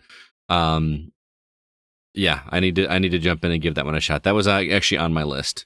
Was Fallout 76 because I was so turned off by what everybody said by that game. We're gonna make it happen within the next 2 weeks because I played Astalon on your recommendation. So now you're gonna play Fallout 76. Wait, well, like I owe you a recommendation now? Is that what you're saying? Like that's how this works. I bought the damn game for you, man. So I said, here, I want you to play this game so badly. Hey, I paid for Game Pass. That's true. I was saying, maybe, oh my god! I was gonna say countered. Maybe he owes you some like whatever the premium currency of Fallout 76 is. You got to buy like $10 worth of bottle some caps. Atoms. Yeah, Atoms. That'd That's be nice. That's right. That'd be nice. So well, yes, I don't want to touch that game with a 17-foot pole, but it's almost like, well, if you guys are playing, maybe I should hop in. You know? Dude, I'd be so down. I mean, I have extra sets of power armor. I can give you both. I can actually make it in the game. I had no idea you were that into Fallout 76. Yeah. He has this Uber collector's edition with the helmet. Well, that doesn't mean he plays it. Yeah. I mean, I play it. Our producer, Nate, also plays it. The reaction that game had, I would have thought that every Fallout fan violently threw up the second they played it or something. Like it was such a toxically discussed game. No, because I think they couldn't Fallout fans. They couldn't give copies away at like Walmart and Target. Remember, yeah. They're like $4.99. There were still just hundreds of them. Like it's just what a comeback story, you know? Yeah, we'll see. It is. I haven't played it yet. It is the Bethesda version of No Man's Sky. So imagine if they just launched these games when they were done. Wouldn't that be crazy? It would be crazy. Is it a single player narrative? I mean, is there a good narrative going on here? So the narrative is instanced. So some of the stuff that I've already done, like I can help you with it. But this story mode, like you will get a cutscene, I will not. But I'll just hang out in that area. Does it change the game map? Somewhat, yes. Interesting. Okay, I'm intrigued. So I gotta give it another shot. Yeah, you really do. So it's a lot of fun, man. Ugh, I'm gonna go download. Play with me. Play with me. I was gonna start off by saying I don't think you would have to give me money to play this, but now I'm like, I don't know. Now I'm getting peer pressured into it. Free, man. Game Pass, free. Well, free, and I like you guys. You're my friends. Oh, we're gonna play Fallout 76 together. It makes me so happy. Seems like it's ramping up. But Fallout 76 aside, I also have another one from Jordan Derringer. I really want to give Catherine a second chance. Good call. That game released at a point in my life where I wasn't really into puzzle games and picked it up not knowing what it was. Now that I have a better sense of that, with it being released for PS4, this may be the right combination to get me back into seeing that story. Man, what a perfect thing, because I'm actually debating on it, because I never finished the game. It's actually on sale on PS4, the new one with the extra content for like Catherine Full Body. Full Body, yeah. I saw it on sale this week for $20. I have the Switch copy. That would actually be a fun one to do, like pass the controller. You know what I mean? Like watching somebody else doing it, and then I bet I could do it if you fail. But the story's uncomfortable. Not gonna lie. Yeah. I mean, I got to, I want to say it was about 2/3 of the way through the game, and I got to a point where the puzzle just frustrated the hell out of me. Oh man, I would have to go back and remember it, but they were crazy, but it was such a clever way to do puzzles. The only thing that sucks now about playing that game is that when it launched, part of the appeal of playing it was seeing where your decisions ranked with everybody else, because they would show like a percentage of like who picked what choice. But it's been so long that like law of averages, like it's just very 50-50 at this point. You know what I mean? So willing to bet with Catherine Fullbody they may have reset those. Who knows? I haven't played it, but they reset the polls for Full Body. They did do that, and I don't know if it. I can't remember if it did it on PS3 or not, but you can break it down by gender and age, kind of stuff. Oh, like really? that. Yeah, you can fill in at the beginning. Yeah. So like you could put in what you are, and then compare yourself to other Right. similar demographics. Yeah, which I was watching somebody play it, and just the results when it came to male versus female polling was enlightening. Wildly different. Yes. I'll bet. For a game about cheating, it was pretty interesting stuff. Oh, yeah. So I definitely added Catherine back to my list of games that I need to go back to and All right. give a fair shake. Especially, like, I actually think I've progressed as a puzzle style player Yeah. a lot more. You definitely progress as a platformer. Yeah, I was surprised I blazed through Astalon that fast. Well, here's the funny thing is, like, his whole motivation for getting through Astalon as quickly as he was he was trying to see if he could beat it before I could.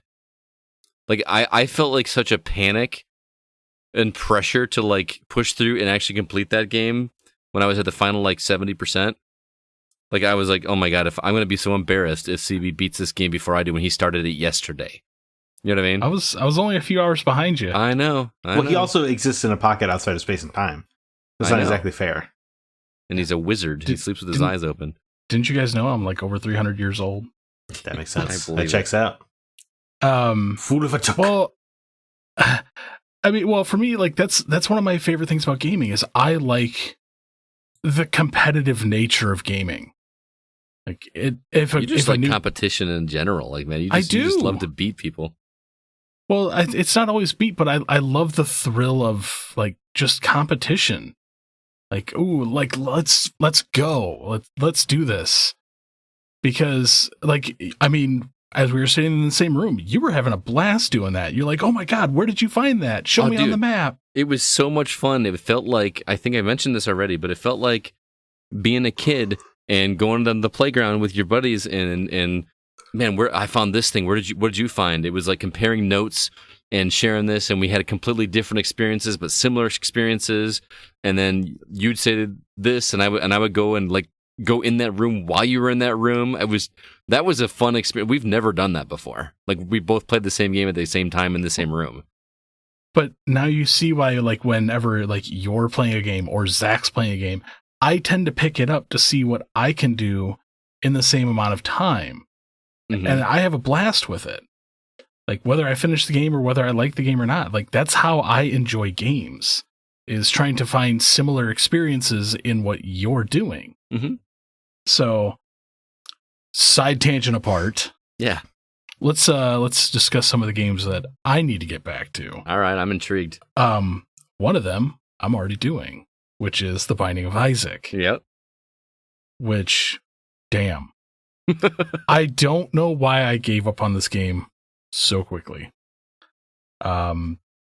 If honestly, like, if that game came out this year, it would probably be in my top 10 for the year. Yeah? Already. I love it that much. I put in hundreds of hours in that game. I'm willing to bet I've probably put in over 100. Yeah. I mean, I've already uncovered more than half the endings. So and that is such a just one more run mentality, which is weird because a run is not short in that game. You could do a run for a really long time, but starting fresh doesn't feel broken because you know what's around the corner.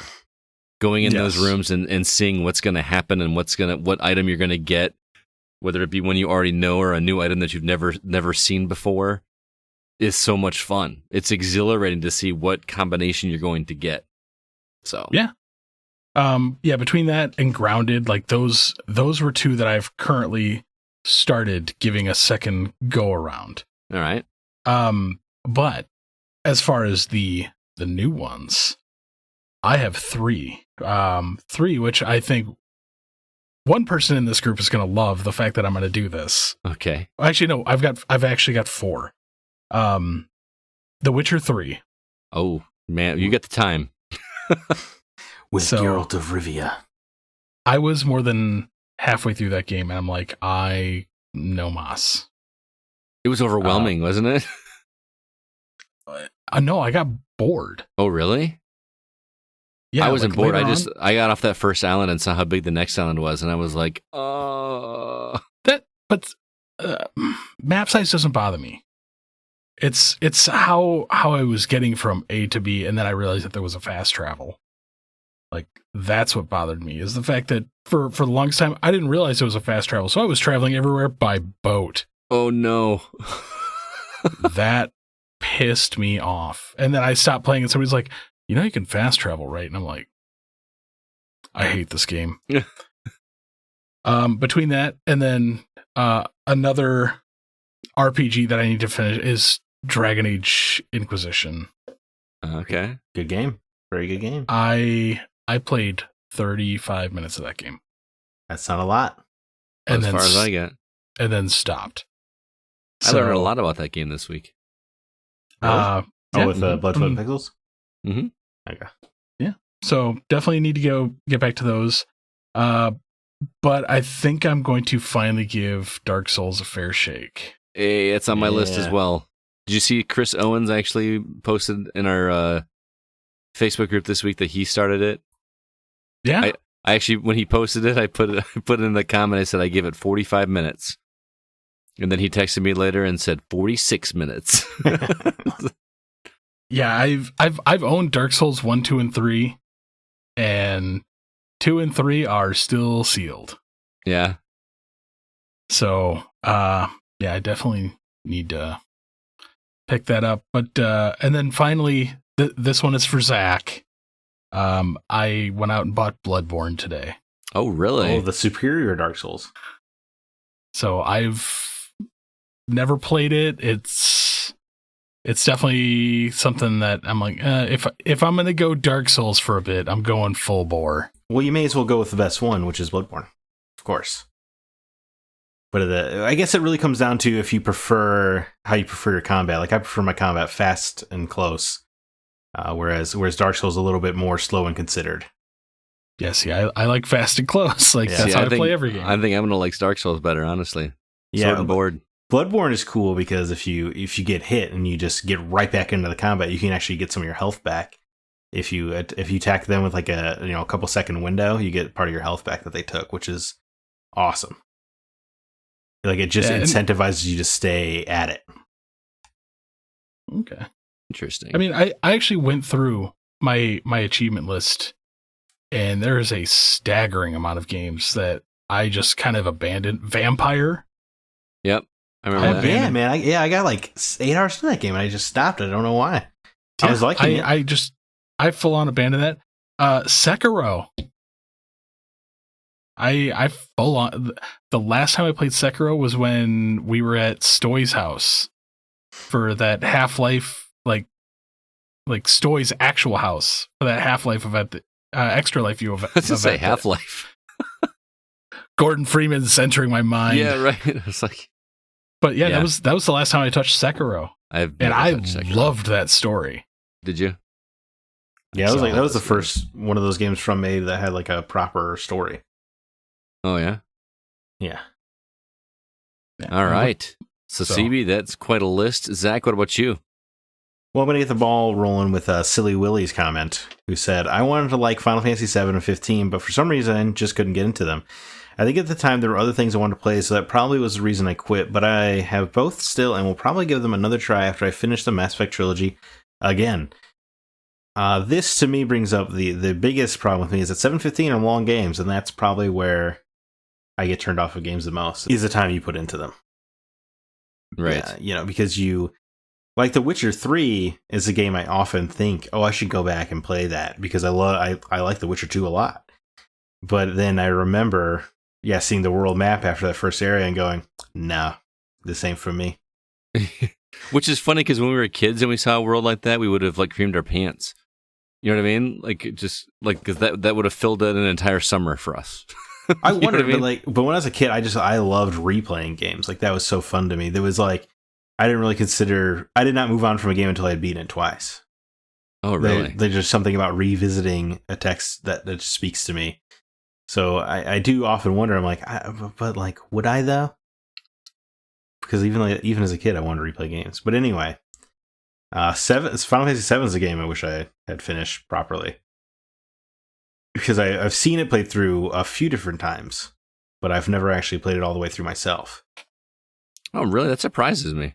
Yeah, I've played most of it, but I've seen every second of it. It's just I didn't have a hand with a controller, which I guess isn't super essential for a Final Fantasy game, probably, but it does get you into it more. I think it's interesting that he mentions in here that there was other things he wanted to play, which is his reason for not playing those, and that is something that I struggle with.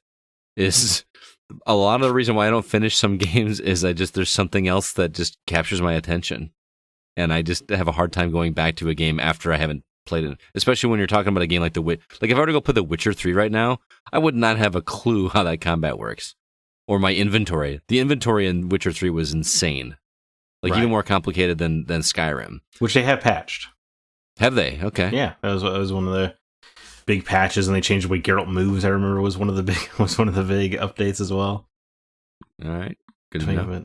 But you're right about playing other things. When you brought this topic up, the first game I thought of was Horizon Zero Dawn, because as much as I really don't think the combat is super great in that game, I just think the battles are too long and a little bit too simple.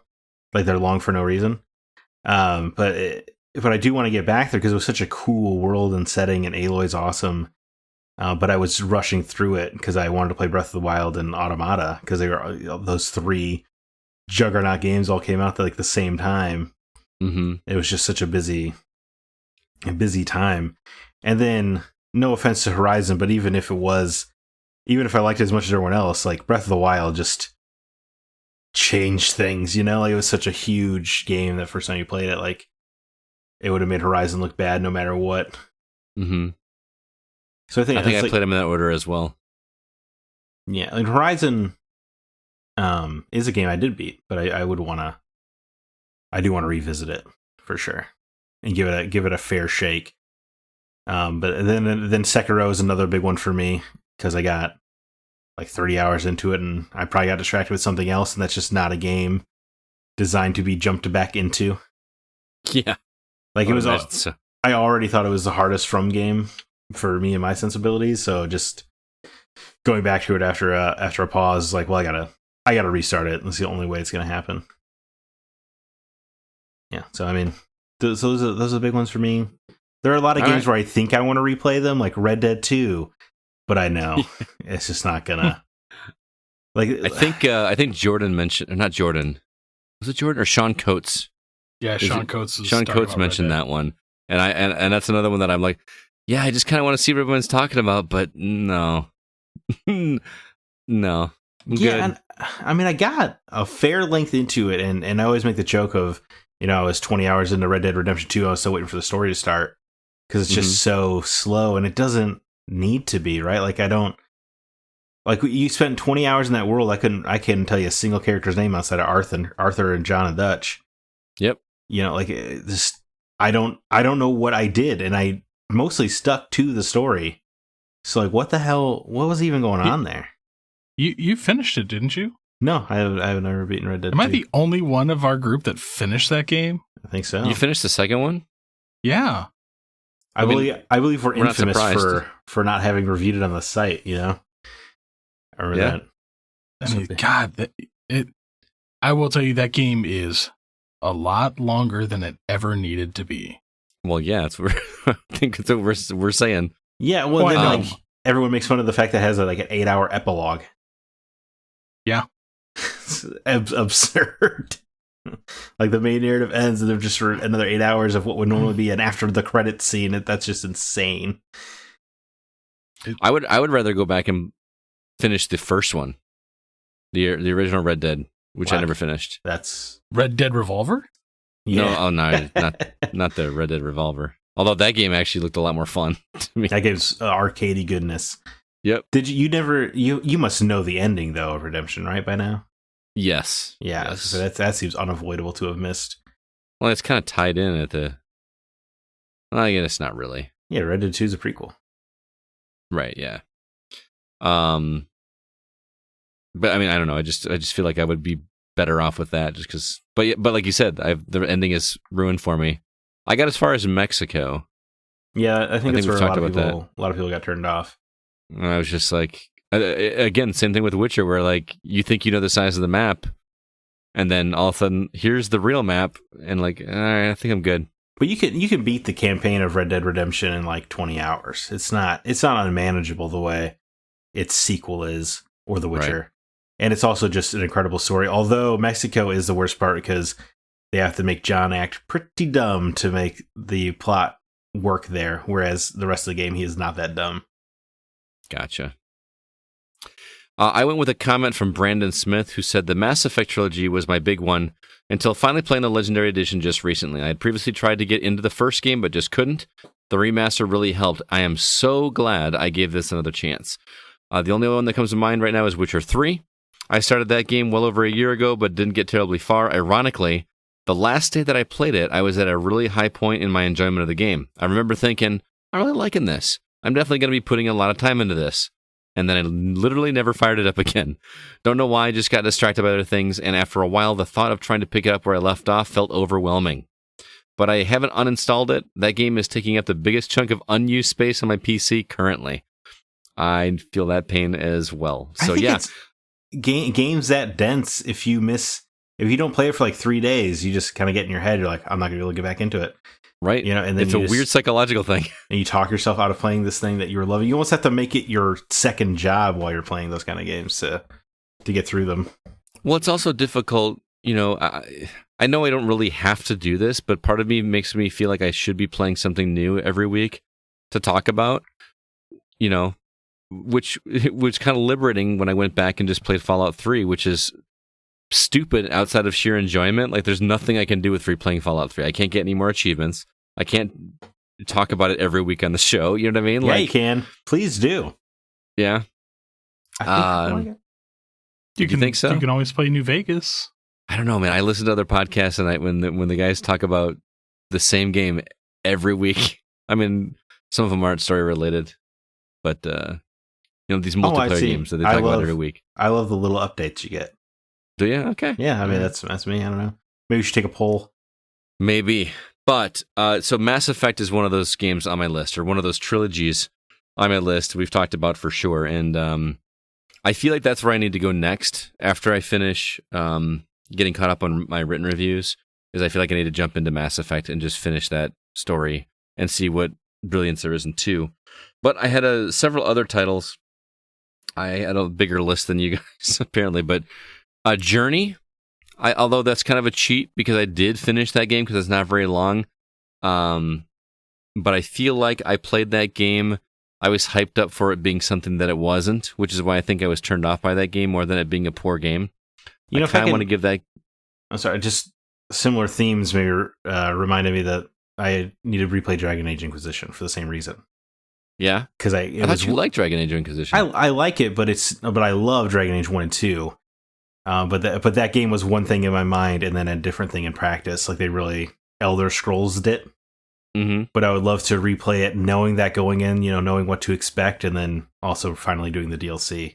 I didn't mean to cut you off. It just echoed perfectly what you were saying with the expectations versus reality. Like you build, especially Journey. You're right. Like it was such a cultural touchstone for video games at the time. Mm-hmm. Like everyone just praised it and loved it, and every podcast I listened to was talking about it. I could not wait to get my hands on it. And then it was just something that I wasn't expecting, and not in a good way.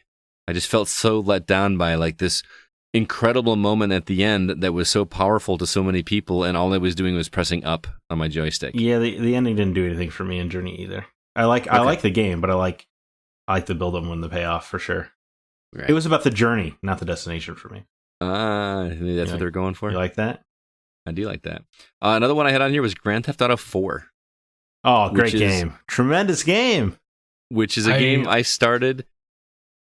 I never played Grand Theft Auto 3 or Vice City.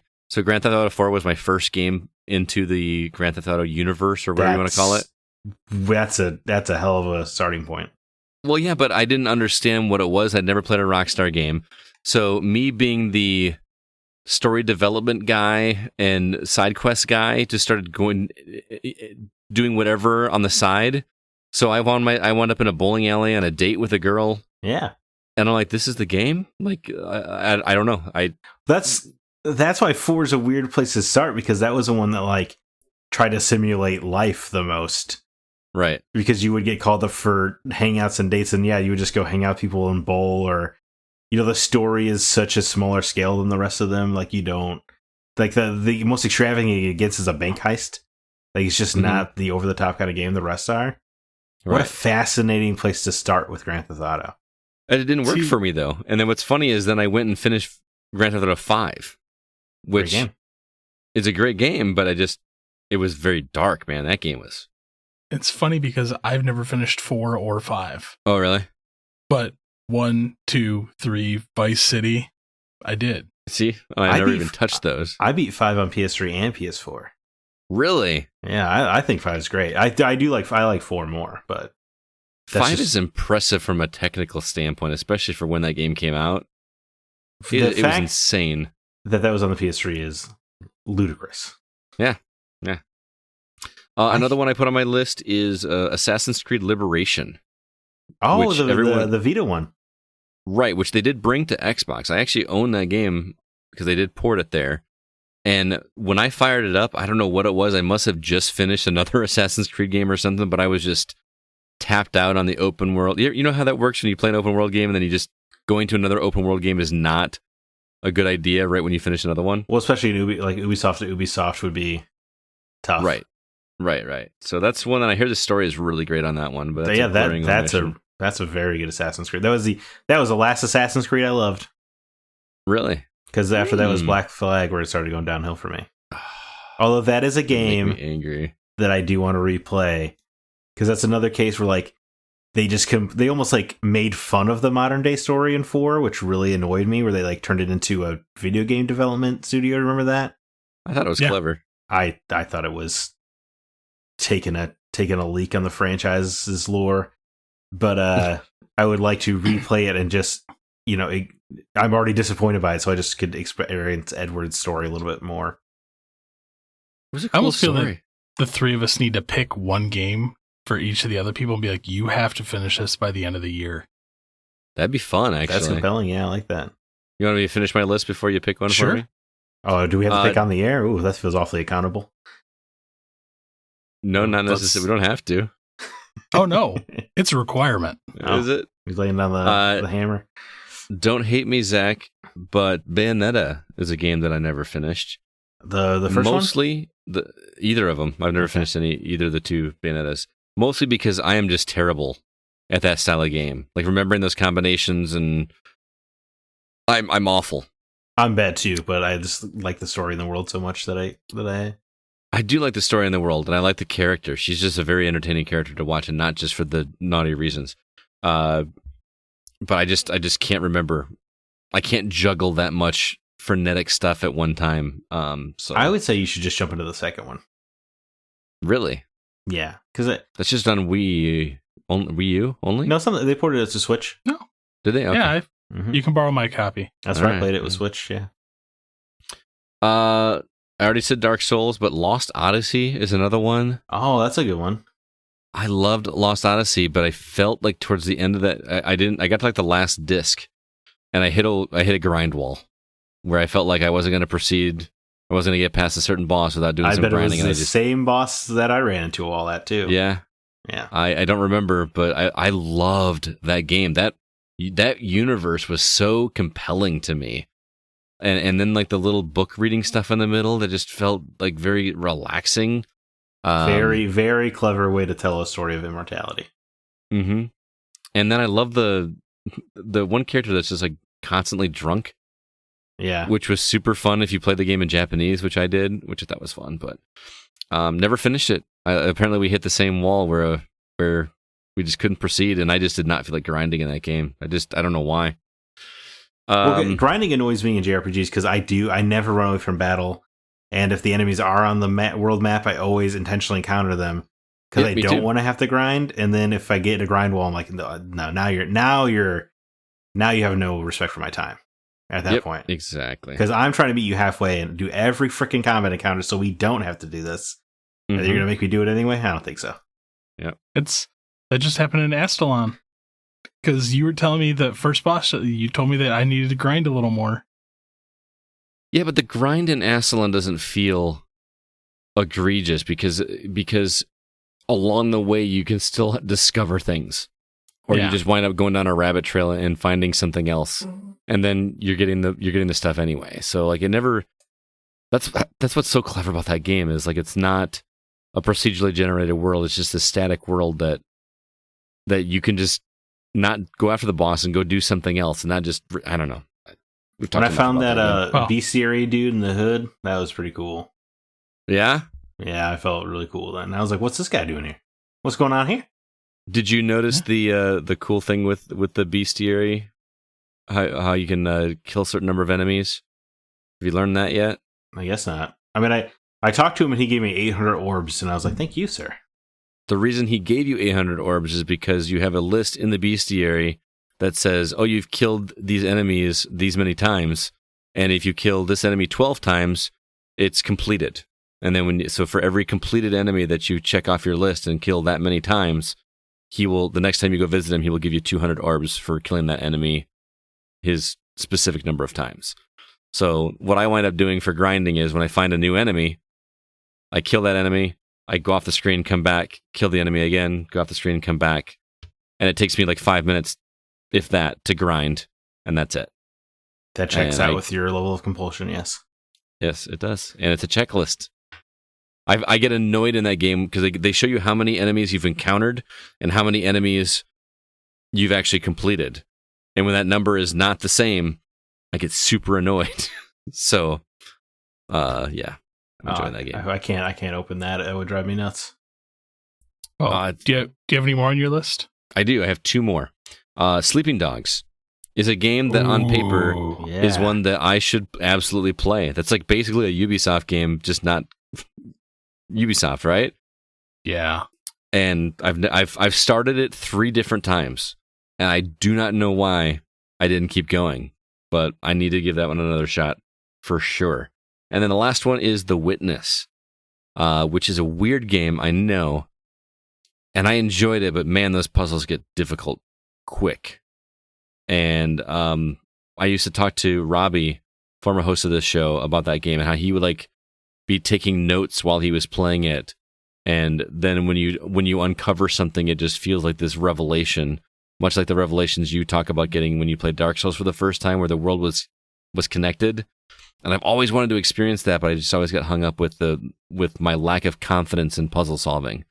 But that's one that I would like to go back to. So that's my list. Are we going to do this? We're going to pick one for each of us? Well, before we do that, I have one more that I remembered. Okay. That I really need to sit down and tackle out, which is the Uncharted series.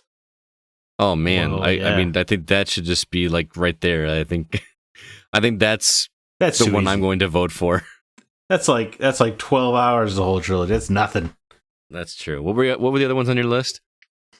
The Witcher 3, Dark Souls, Bloodborne, and Catherine. Man, I still think Uncharted. Oh, does it have to be one that we talked about? Is that the rule? Is that the game we're playing? Oh no. No. Like we each get one. Like you and I vote for one for CB that has to finish before the end of the year.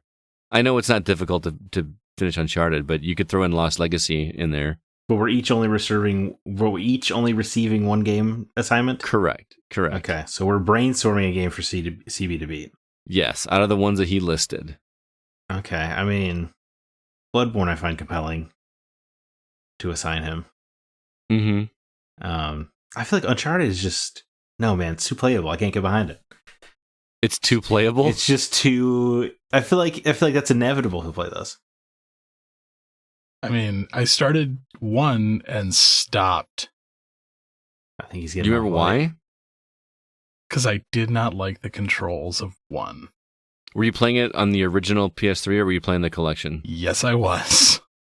I wonder I don't remember if they updated things with the collection or not. I really don't remember. The shooting is better in 1. Is it? Because the shooting in the PS3 one was not good. Not good at all. I didn't remember that. I remember liking the shooting in the original one. I don't. So you're gonna say Bloodborne? We can do Uncharted. Your heart seems set on it, and I don't want to break those puppy dog eyes. No. It's what it's just Bloodborne doesn't mean the same to me as it does to you. We could be really cruel and give him, The Witcher 3. But I mean, Yeah, but it's not gonna be really cruel. He'll knock that out this weekend. well, I was gonna say also like our heart's not in it, so that's not fun. Mm-hmm. We could do Uncharted. I would like to hear his modern take on Uncharted. But that's gotta be all of them, right? Or the 4? That's 5 games. Are you signing him all 5? Yeah, Lost Legacy as well. so 1, 2, 3, 4, and Lost Legacy. Well, Mhm. 1, 2, and 3 is the same length as 4 together. So like that's I would say the But 4. man, now I want to go. Now I want to go through and replay them. You know what? Tell you what. I will appease both of you, Ah, and I will do Uncharted, and I will do Bloodborne. That's all right. all right. We'll So, see if you'll do Bloodborne Next weekend. next Yeah. weekend. Yeah, by the next recording, he'll have them both beat. He'll have them Zach, remind me platinumed. what was on your list again? Oh, I had Sekiro was on there. Horizon Mhm. Zero Dawn to replay that. What else was on there? What else did I talk about? I don't remember. I feel now. like Horizon's the easy answer there, just because. I want to go with Sekiro, Okay. I would like to finish. just Sekiro. because it's sitting on my desk. Wow. Look at Okay. that little show off. I would I would do Sekiro. That would probably give me the drive to finally get back into it. There you go. There But you're you gonna go. start over. Yeah, I would start over for sure. It's the All only way right. that's going to happen. What about me? Do you guys need me to run through my list again?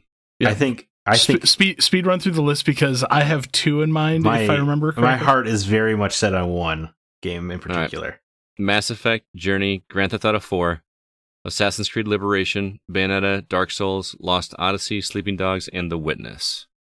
Okay, because my vote would be Sleeping Dogs. See, my vote I like that. is not even on his list. It was Fallout New Vegas would be my vote. You know what? I can I get finished behind it. that too. I finished Fallout New Vegas. I thought you said you did not. No, I finished New Vegas. Oh, Remember I talked about how at the end I talked my way through the final Oh. quote unquote battle, What and I the was hell Oh, was with disappointed. he Mr. was he not just 20 minutes ago talking about how he would not? I thought he was saying he would not play New Vegas because Yeah. Oh, No, All I'm right. talking about 76. whatever. I mean, yeah, Sleeping Dogs Yeah. is fine. That's fine. That's a great game. Tremendous game. Sleeping Dog, I own it. Yeah. Yeah, I think- Sleeping Dogs it is. All right, Yeah. there we There's go. there's no way you won't love Sleeping Dogs. All right. That's a that, good game. that story, once it gets going, that is hands Yeah. down one of my favorite stories from that style of game. It starts off like almost goofy, like the first Fast and the Furious kind of goofy, but you really get into it. It really goes. And by the end of that game, you will be rooting for. And is it story. is it real checklisty too? Like my kind of checklisty? It can be. there's definitely there's a lot of fun side stuff that can be very checklisty. All right. You can All right, carry end of the year. karaoke. You can karaoke, and you can tell the actors like doing it intentionally bad, and it's a lot of fun. That's one of the checklist activities is doing karaoke. Yeah. It makes me want to go back and play that game Yeah, again. I know, man. I'm about to download it on my I PS4. love Sleeping Dogs. All right. Well, that was a fun topic. Thank you to everybody that wrote in and gave responses. We do appreciate that as always. Stay tuned for next week's topic. We have yet to determine what that is. But hey, if you have a suggestion that we could do for our big topic that's not, our community questions style, feel free to let us know. We'd love to do a topic based on something that interests you. But that's going to do it for this episode of The Gaming Outsider. Zach, before we get out of here, got any recommendations for everybody else that might want to do this week? Well, I mean, first of all, I should have used my power and finally made you beat Automata. That would have been fun. But as for What? but you keep claiming you're going to beat it every summer, so one day you're just going to have to. Mm-hmm. Parting words. I started Lucifer. Have I talked about this yet? Yeah. I figured CB would be into this, which is based on a DC comic, but it's a lot of fun. I don't know. I One of can't my remember. coworkers is recommending me to watch that show too. I am surprised at how the first 2 episodes were a little like, wait, Satan's solving crimes? What? Because it's very much a police procedural, but then they kind of explain that he running hell all those years, he kind of got addicted to punishment. So a good way to punish the guilty is solving crimes. They sold me on it. And the more it gets into the god stuff, like I'm further into season 2 now, the more interesting it gets. It's I am completely current on that series, and I've been waiting for you to like start this. Yeah, I'm mid season 2, and I will say, especially for a Fox show, I am incredibly impressed. For one of the major networks to be pretty pro Satan and anti God in its storyline, like I can't believe it. It's but it's really compelling stuff. I like it a lot. That main guy, Tom Ellis. Yeah, Tom Ellis like owns being Lucifer so much that I'm just like, I don't like, if I saw him in something else, I'd be like, why aren't you just being Lucifer? Like he's just so Lucifer. He is my second favorite iteration of the character after Peter Stormare. So, yeah, I'll allow it. I'll allow that. God, that even though that movie scene is only like 5 minutes, I love you more than Jesus. That one? Did he say that? No. That was Viggo Mortensen's Satan. We're talking about Constantine. Yeah, Keanu Reeves Constantine. No, I was thinking of the Viggo Mortensen one. It is just that like John. I'm like, oh, it's haunting. He's got 5 minutes of screen time, and you never forget him. Yeah. All right. CB, what about you? 2 quick ones. Started a new podcast listening to. I was like, what? How dare you cheat on us? No, I've been listening to The Casual Criminalist. Okay. How dare you skip another show on here? It's on YouTube. It's this guy Simon Whistler. He's got like 15 different YouTube channels, but it goes into like serial killers, and it's just something interesting. But then the other one, I just started yesterday and I'm almost finished with it already. The first season, Sweet Home Alabama? On Netflix. No. Is it based on the old Capcom game, Sweet Home? Kind of. Or wait, was that based on a book? Maybe Sweet Home? It was a book or a manga or something. It's a Korean TV series, a horror TV series. Okay. And it is twisted. It's on Netflix. It's like 10 episodes. It's Korean horror at its finest, just weird and twisted. Do not watch in front of kids. Now I'm interested. Yeah. There is some graphical things that happen in that, and you are like, wow. All right. But it's 10 episodes. It's if you like weird horror, do it. So Sweet Home was a I guess it's based on a web cartoon. Oh, okay. I know there's Sweet Home, the Capcom game. Yeah, there's like an NES game, right? Yeah, which I actually ordered a translation port of it. Finally. Yeah, the precursor to Resident Evil. Yeah. It's one of the reasons why I wanted to pick it up. As for me, I read 2 books this week, if you believe it. I based on Zack talking about Press Reset, I finally read Blood, Sweat, and Pixels, which we mentioned earlier in the show. I was shocked at how captivating that book is. Holy cow! It just makes me want to read about industry insider stuff. That's all I want to read about now. Yeah, I was so bummed when it was done because I haven't purchased Press Reset yet. I was so bummed that I couldn't just keep going. I know that book is apparently a lot sadder than Blood, Sweat, because Blood, Sweat, and Pixels feels very like celebratory. I kept waiting for bad stuff to happen, and although I guess the last chapter it was kind of a bummer, but most of them had happy endings, and apparently they're not happy endings. Because they do like Stardew Valley and Dragon Age, where they pull it together and it's a success, but then it ends with Star Wars 1313, right? Right. Yeah. Most of Press Reset is like that. Holy cow! That makes me want to see.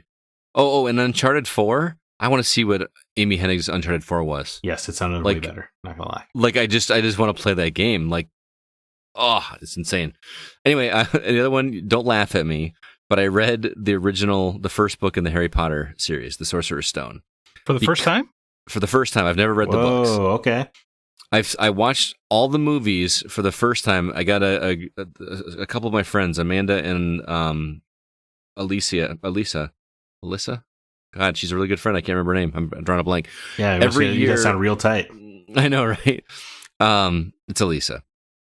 Every year on Black Friday, we get together and we watch a series of movies together. And the first year that we did it, we did Harry Potter because I had never seen all of the Harry Potter films before. So we sat down and watched all 8 of the Harry Potter movies. So that's the only time I've ever experienced the entire story. So I started there's something that I love about reading a book and then going and watching the movie right after. So I read the book and I actually watched the movie today. And that movie does a really good job of like just being exactly the book. Yeah, definitely.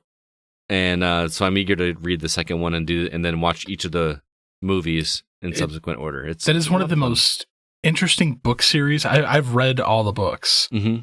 It is one of the most interesting book series because it's a book series that evolves and grows. Right, because its audience evolves and grows because that first book was for like really not little kids, but it's for young like preteens to like early teens, and by the time you read the final book, you're like, this is an adult book, right? Yeah, I mean, it is the rare series that grew with its audience, right? Like every book feels like it's written for the age that Harry Potter is at the time, and it's just is. I know J.K. Rowling's a contentious figure these days, but what she did was actually fairly impressive, right? Like that's truly impressive, and to end something that popular that well is pretty rare too. Yep, I agree. Apparently, it's not over yet. Well, it is for me. But I'm looking forward to doing that. I just seriously, I did that with Game of Thrones. I recently read the first 2 books and watched those 2 seasons, and I'm not letting myself watch another movie or series until I finish the book. So I am already dying to hear how you feel about the 7th movie after you read the 7th book, because that's where I feel like they dropped the ball the most. Yeah, in terms of making it like the book. Yeah, which is absurd because they split it into 2 and had way more screen time, and yet still left a bunch of stuff out. Actually, I think it started with book 6. I do think the book 6 is better than the movie for sure. And they drop the ball on one of my favorite subplots of the entire series, actually, in movie 6. But at least it was still like, I get what they were doing. But then like 7, I'm like, but you had the extra time. Like, what were you doing? Mm-hmm. Yeah, to ignore some of my favorite aspects of the book. It's very bizarre. 5, 6, and 7, as far as books, are wildly better. Yeah. So the first 4 books. I'm looking are forward to doing that. But yeah, dude. Oh man, because I haven't. Book 6 is my favorite book for sure. Love it. Love it. But I haven't experienced the story in about 5 years, so there's a lot I don't remember. Yeah. But also you got to remember when I watched them all like in order, like in one day. So you don't remember a lot of stuff when you watch stuff like that. Like and they I don't kind of understand merge together, I imagine. Yeah, like I don't remember which ones are which. I don't understand what Horcruxes are at all. So like I'm looking forward to actually going and absorbing it as in book form and then going and seeing it visually. Are you physically reading or audio reading? Audiobook, yeah. Okay. Yeah. Because I was like, if you're physically reading, here, take my box set. Yeah. I love doing audiobooks, but I'm also in that weird lull in between where I did a pause on my Audible subscription because I wanted to catch up. I've got such a backlog of books, which is why I burned through 2 of them this week. So I have I'm finishing up a Neil Gaiman book right now. I got about 4 hours left on that too. So and then we'll see where I go from there. But anyway, this is the book talk corner. Neil Gaiman, co-creator of Lucifer. Oh, really? Yeah. Yes. Did not know that. Look at that. It all comes from together. The Sandman. Yes, it was a Sandman spinoff. Well, everybody, thank you so much for listening. Want to remind you again that The Gaming Outsider is produced by Mr. Nate Lucas, and all the music that you hear is written and performed by Grant Henry of Stemmage and Metroid Metal. His website is stemmagemusic.com. Please be sure to email us if you have any questions or concerns. Our address is feedback@thegamingoutsider.com. Until next week, I'm Scott Clark with Zach Parkerson and Chris Behrensmeyer, and we are The Gaming Outsider. And remember, there's no such thing as a bad game, just games that aren't for you.